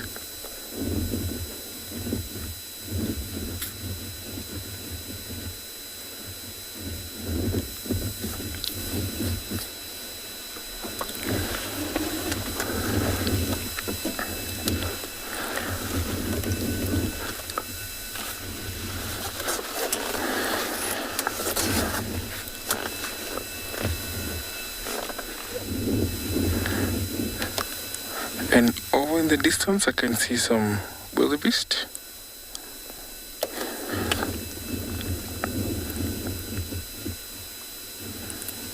That's a big herd.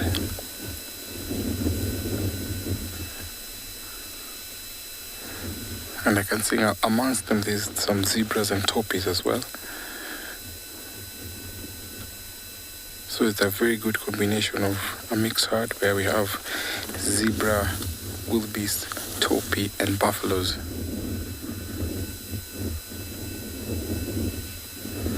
Lots of them are grazing, so it seems like it's a good area for them to feed, because also in that area there's a part of a marsh where they're also enjoying that water and the soft grass there. I might be heading to the river if time allows to see if the herd walking toward there and see if there's a possible crossing as I take you over to another live location.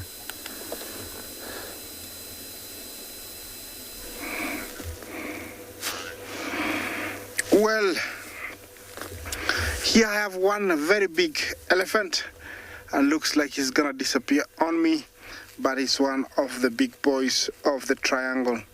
He's in mast and looks like he's making his rounds looking for females in estrus. Remember, he has been waiting for this time to come, because they start getting into season at the age of about 30 onwards, and so when they're in mast, they will stay in mast for over 1 year, and so he really utilizes that time, because he travels a lot, making sure that he finds a female and to make sure that his generation is going to live. So he has to mate with very many females. I have to see if I can see him again. He's behind this bush. But it's typical to come across these males every now and then to see how fast he's moving. It looks like he's going slowly, but he's moving really fast. He's right behind this bush here. He's gonna come into view shortly. There he is. He's a big guy. He's a good, 5 tons of muscle and power. And he's either knows that there's a female in that direction that is in season, and that's why he's heading into that direction. They have very low rumbles, or communication. Something.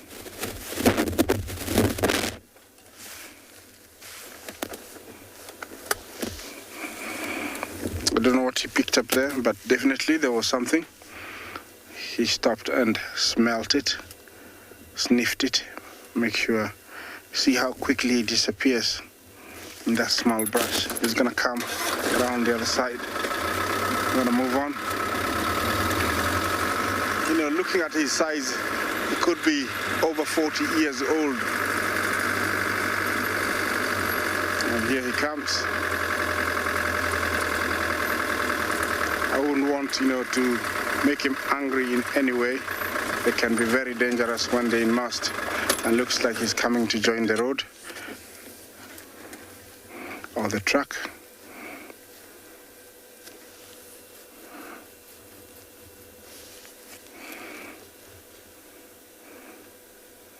It looks like he crossed the river.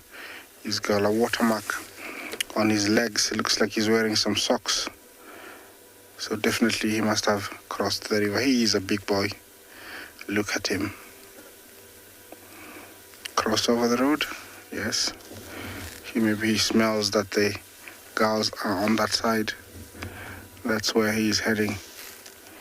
Sometimes they associate in groups of up to 20,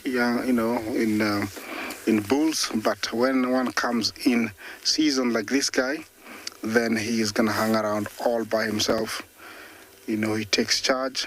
He makes sure that all the girls that he's trying to find are his. Usually, if he comes across a herd and there's a female in season, you will find that other males will be hanging around there. But the girl has to choose. She chooses which male to mate with. Sometimes a fight, erupts, and big bulls like this will fight. Usually, the victor gets the chance to mate, but the female has to agree. She has to choose who it is.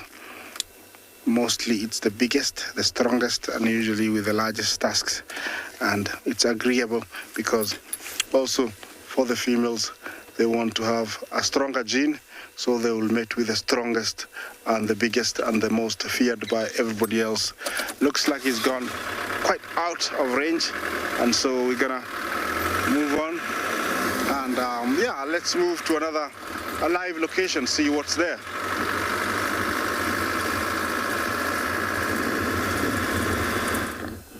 From the elephants to our troop of baboons who look so playful as they're walking, and some others are also foraging. I can see one of the alpha males is actually sitting sentinel watching over for predators as the rest of the troop are busy feeding.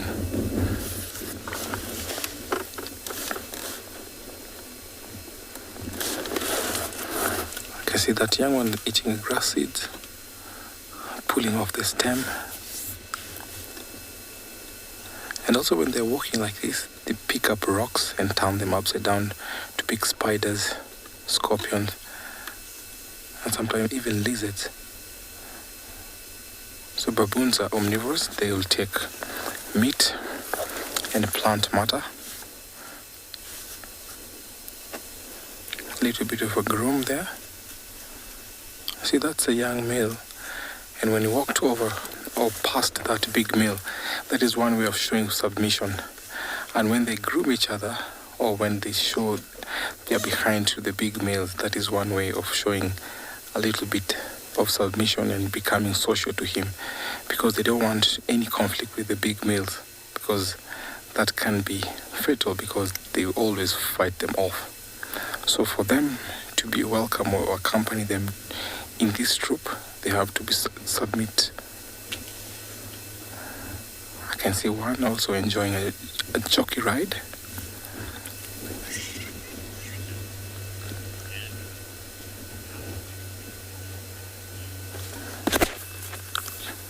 Sandra, a big troop can go up to about 60 to 100. I've seen a troop of about 85, and it's reckoned that it can reach up to 100.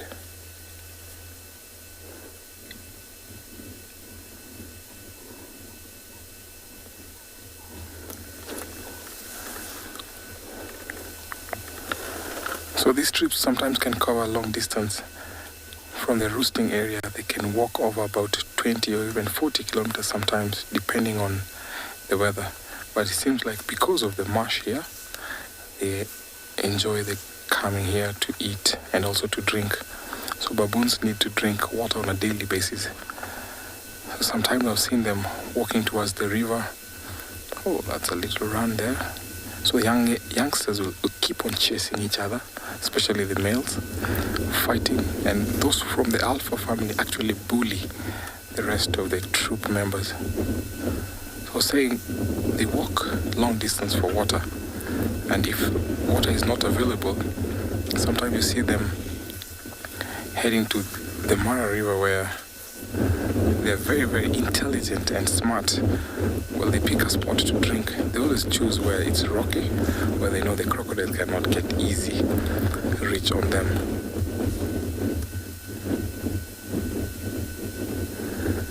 Asking for some grooming.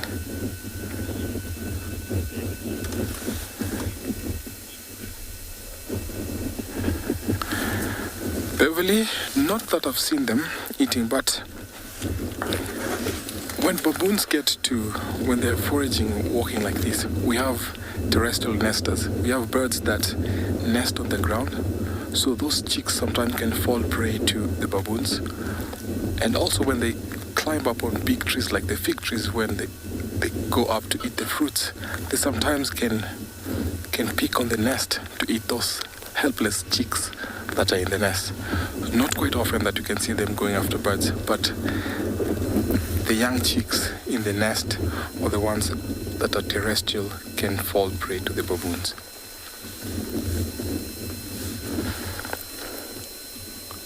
Oh, we have elands there. It seems like they're all resting.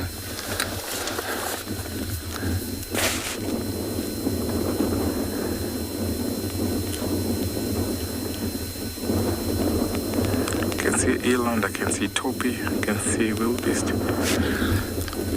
That's a nice mixed herd, and you can see all of them are facing our direction. That is simply because they're not seeing danger, but they're resting. Elands are always browsers, sometimes because of how they feed. That's why you see them close to the bushes, but you often see them in the plains where they'll eat on grass. Always dominated by a big bull who always demands respect from the younger bulls amongst these herds.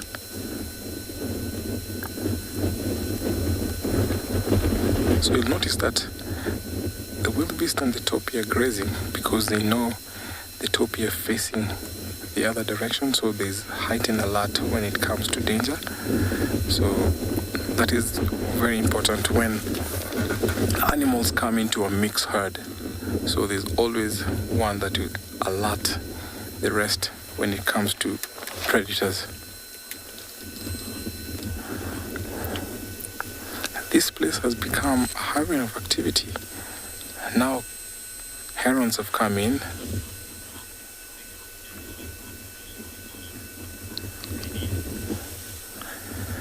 Reddy, thank you for your question. The biggest population of antelopes in the Mara, I would say, is elands and impala.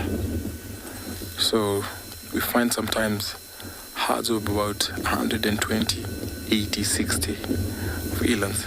And because we have lots of small harems wherever we go in, let's say impala, so I'll say they also population is up high.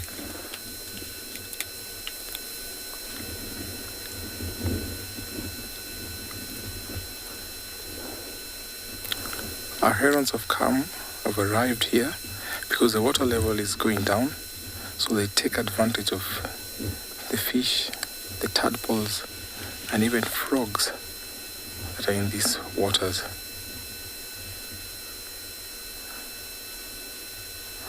Because the temperatures are warming up, you can see also the FISER waterbuck resting. He's picked a spot where it's a little bit cool, there's shade.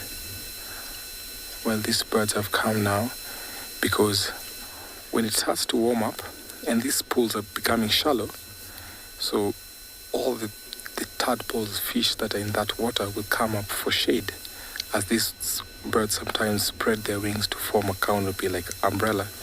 Hence the name sometimes, umbrella birds. So when they come up for shade, they take advantage of that. Very patient. Oh, he doesn't want him there.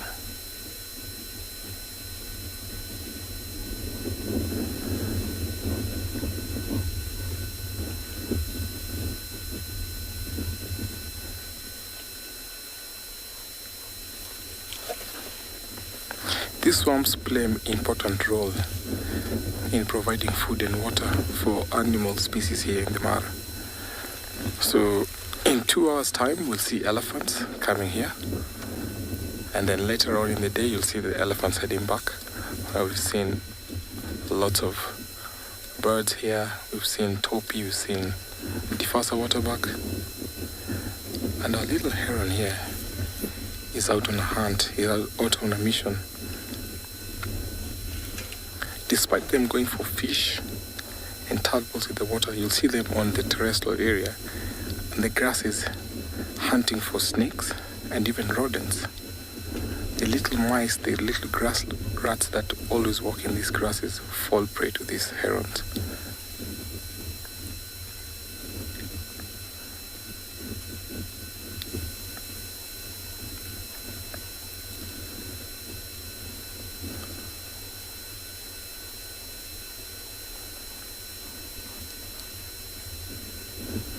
They have a distinctive walk when they are out on a mission hunting. They startle over the grass, or maybe sometimes when they're in the water, they startle the water, and anything that walks out of there falls prey to them. See how he's elongating his neck to look over the grasses? Very, very nice. And they're very patient. Sometimes they can sit even for half an hour just waiting for prey to emerge out of the grasses.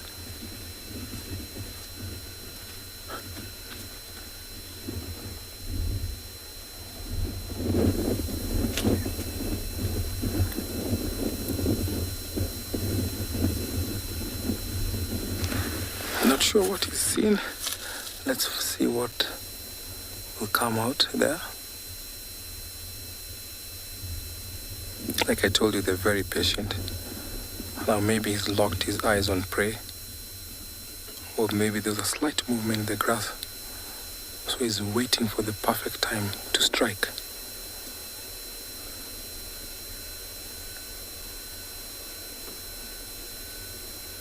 Maybe there's something, or maybe not.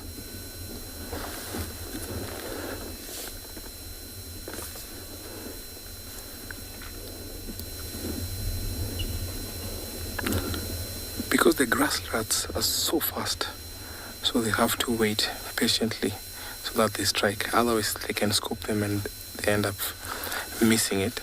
So they have that very fast strike when they hold on for a minute and watch over the grass. So if anything moves from there, they just strike like lightning.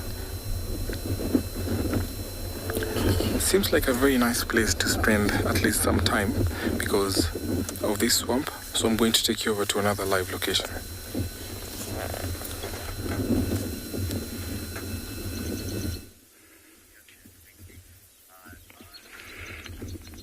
Welcome back to Tswalu Kalahari. We are at the watering hole, and what we are watching here is some black lapwings that have just been coming in. It looks like they're nesting somewhere around here, and actually very interesting. They used to be called plovers, but there we go, a little bit of mating there just to confirm what I've just said about the nesting.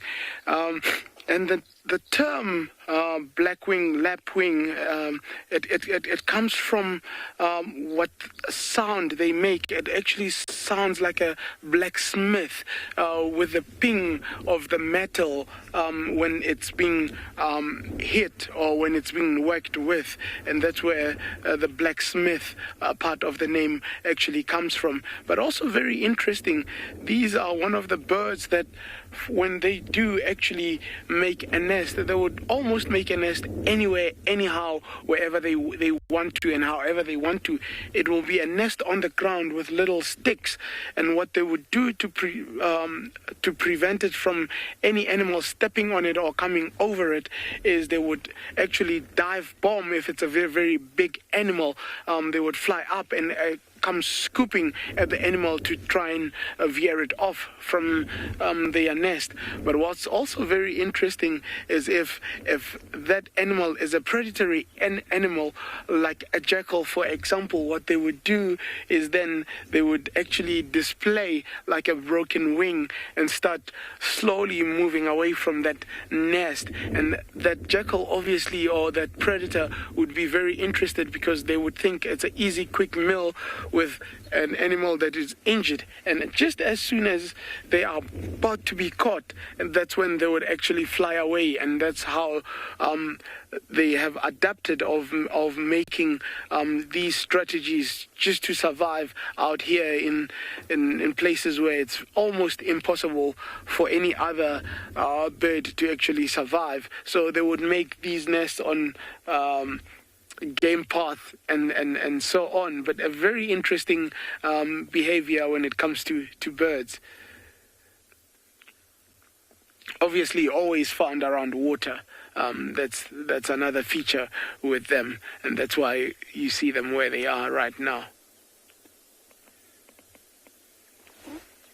There's also some roan coming in there, coming to drink, obviously trying to quench the thirst before it gets too warm for the day today. You're looking at temperatures just rising over 36 degrees today at the peak of the day. So these animals are already just quenching the thirst for that.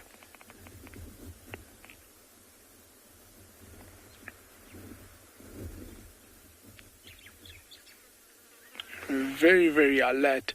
You can see, I mean, for any animal coming towards water, safety is always number one. Check around, drink, check around, and then move on. I mean, this is where they can be caught off guard, and especially because water is such a very important element, they still have to keep guard and make sure that they are safe when they do come to drink.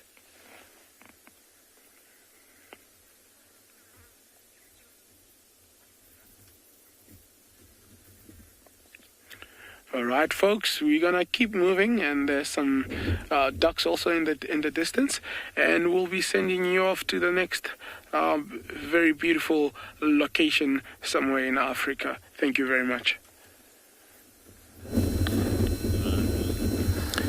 Welcome back to the Mara. You see that buffalo staring. There was a monitor lizard that went past, and there's another one just walking towards where the monitor lizard went. But they're not scared of the monitor lizard actually. So it's busy looking for snakes. Sometimes they also go for eggs.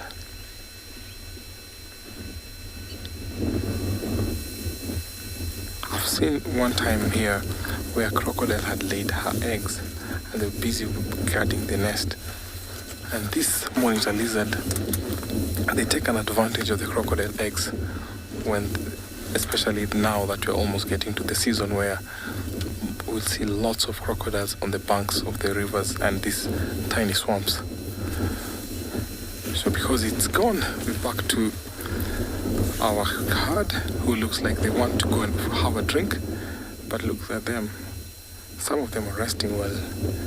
The ones that are on the lead just next to the water are not quite sure if there's a crocodile or not. They have to be super cautious because these swamps sometimes can harbor crocodiles.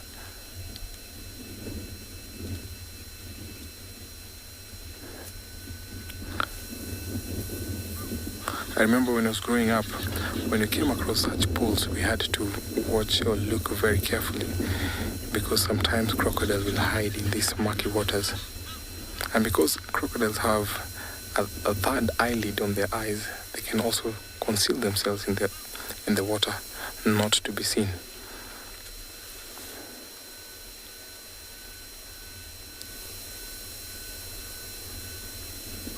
This looks like a small herd. The rest of the herd will come to join in.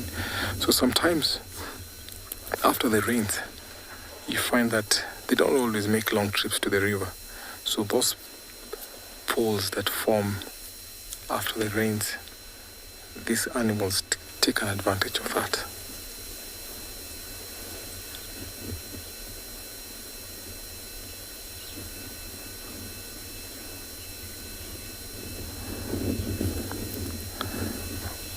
By looking at this herd here, I'm sure there's nothing going on at the river because there's adequate water here. So I think there's no need of me going all the way to the Mara River because I can see the concentration of big herd to my right, and I think most of them will come to drink here. So I'm going to take you over to another live location.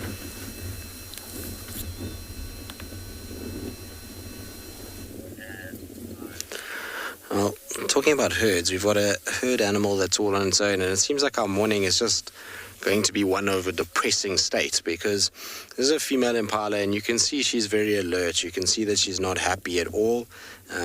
And I suspect that this female has given birth to a stillborn because the reason I say that is when we got here, there was just vultures and tawny eagles and bateliers everywhere. Now, vultures on their own don't necessarily indicate anything dead, but when you add tawnies and bateliers, there's something very, very fresh that's died. And so, with the last few days, there's been another sighting of a stillborn impala not far from here. It does happen from time to time, and I think that's what's happened to this poor female, and that's why she's just staring in this direction, kind of looking to see if maybe her little one is actually alive or has come to life. But I can't find a sign of a carcass, and I can't find a sign of the little baby, but you don't see female impalas like this on their own unless they've had a little one, and now's the time of year where they are starting to give birth. So it's another very sad story. I'm trying to see under her tail if there's any sign of an afterbirth hanging out. Sometimes you can see a little bit of afterbirth, but you see how she's looking? And all of those birds of prey are behind us where she's kind of staring. It does look like she does have a bit of afterbirth, doesn't she? Come on, girl, just stop for us so we can see. So we'll just try and see if she's got something behind her tail.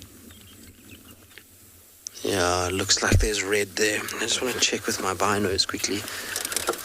Shame, my girl. Did you have a stillborn? Yes, we are having the most traumatic morning this morning. We had to leave in Zotini, unfortunately, because she just went into the most heinous thicket.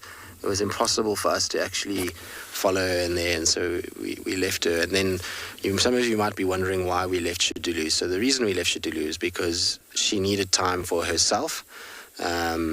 It's not something that you want to do. That leopard is in distress. It doesn't know where its cub is. When we left, she'd come down the tree and was starting to chuff and call and was sniffing right where the hyena ate that cub. And so the right thing to do is just to leave her and let her go. Yes, she definitely had given birth. Whether it's a stillborn, I'm not sure. But if you look at her tail area, you see all the blood and residue there. So maybe the little one is still alive, and maybe these birds were attracted by the afterbirth. But I don't think so. Generally, when you see that congregation of birds, it's because it's dead, I'm afraid. Shamian, you're asking what causes a stillborn to happen. Number of factors. Generally, it's poor condition. So if the mother has really struggled with any with food, but that shouldn't be the case in this scenario because of the fact that we've had a fairly good winter from a food availability point of view after good summer rains, and the summer rains have come through now. But if you actually look at her condition, she is quite skinny.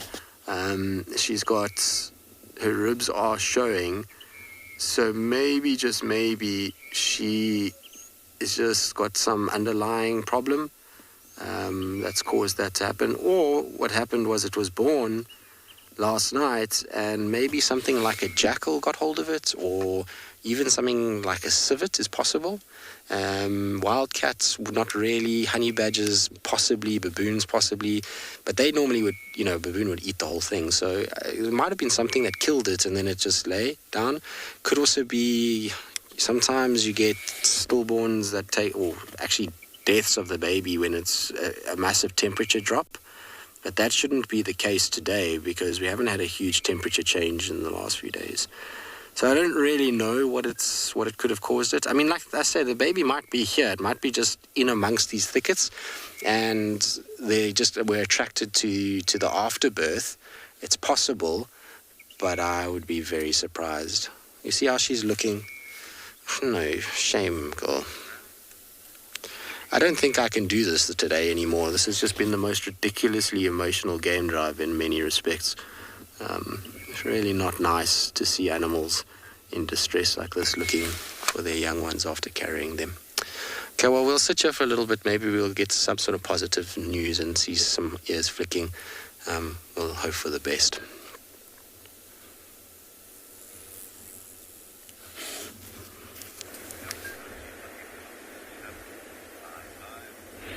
Oh, welcome back, guys. Just before we left the watering hole, actually a very nice, pleasant surprise with some sable head coming to drink. And from the past segments, we've been referring to these animals, your majestic sable.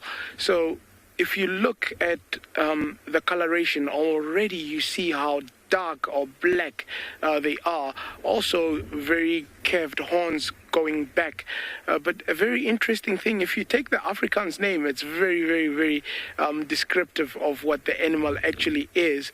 In Afrikaans, they would call it swart witpens. Swart referring to black and witpens referring to the white belly, and it's exactly what it is. But if you compare it to what I've been giving reference to, as in your oryx, with a coloration, oryx being very, very light, with the instead of the black almost being gray, but the facial appearance is what confuses a lot of people. But now here you've got the sable, and you can make reference to that. So that gives a very good point of reference to compare them and the roan and the oryx, which we all get here at Tswalu Kalahari.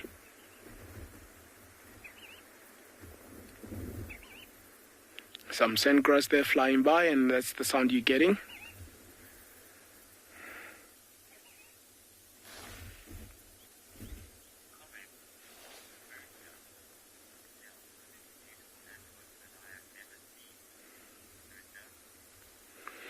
Moon dust, a very beautiful comment there with the antelopes that you do get in the Kalahari. And as beautiful as they are, for me, it's the Kalahari stands out by adaptation. Everything, like you look at the color, it has to do with the survival of the species. Everything is put in place for a particular reason. And I mean, how beautiful can those colors be put in contrast with the red soil, with how the heating, the cooling, with how they have to survive in terms of actually colorating themselves against the conditions that they are given. So all of that comes back to how the animal itself has to actually survive, and it really does stand out. It is an outstanding feature to actually notice. I'm very happy that somebody is actually noticing that.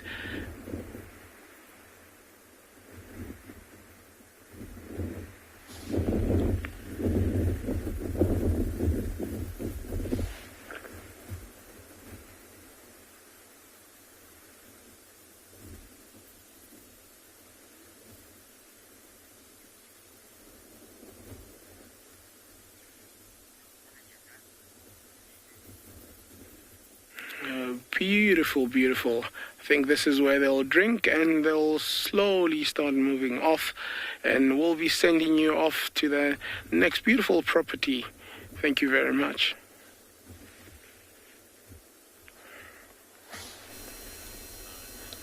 I'm sure because it's heating up, all the animals want to come and drink water.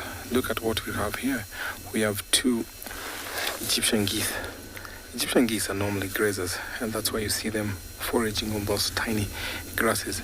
But here we also have a black-headed heron and the grey herons, who was waiting patiently for tadpoles and other creatures in this water. So sometime later we can find elephants here. I always love to see elephants in these marshes and swamp, because they pick the grasses, they sprinkle or spray water on themselves, and sometimes they also mud wallow on the edges of these swamps. All these herons are waiting patiently. Then when the temperatures rise, they'll all be flapping and opening their wings to form something like a canopy and shade. We really had a very good morning today, where we saw Bahati, good thing that Bahati never actually got too close to that male lion, and Mom is doing a very good job. We have our wildebeest who are resting. This is that time of the day that they need to rest before they carry on, and you can see some of them are actually sitting down while all those others are waiting to come and drink. So thank you so much for joining us. Thank you for watching. Thank you for your questions and comments. We've really had a very interactive morning. So we'll love to see your comments and questions in the afternoon show, which will be at about 1600 hours East African time, 1500 hours Central African time. See you later, and bye-bye from here to Nane Tena.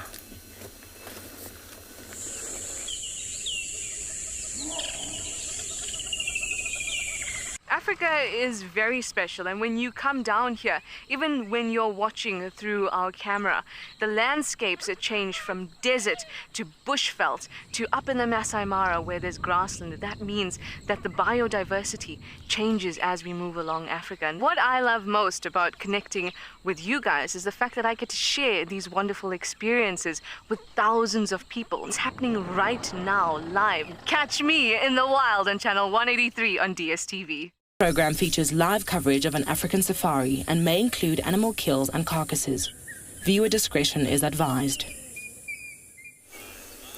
Good afternoon and welcome in the Masai Mara of Kenya. We have giraffes that are resting here. My name is Tim and welcome aboard to your very own safari live from the African wilderness.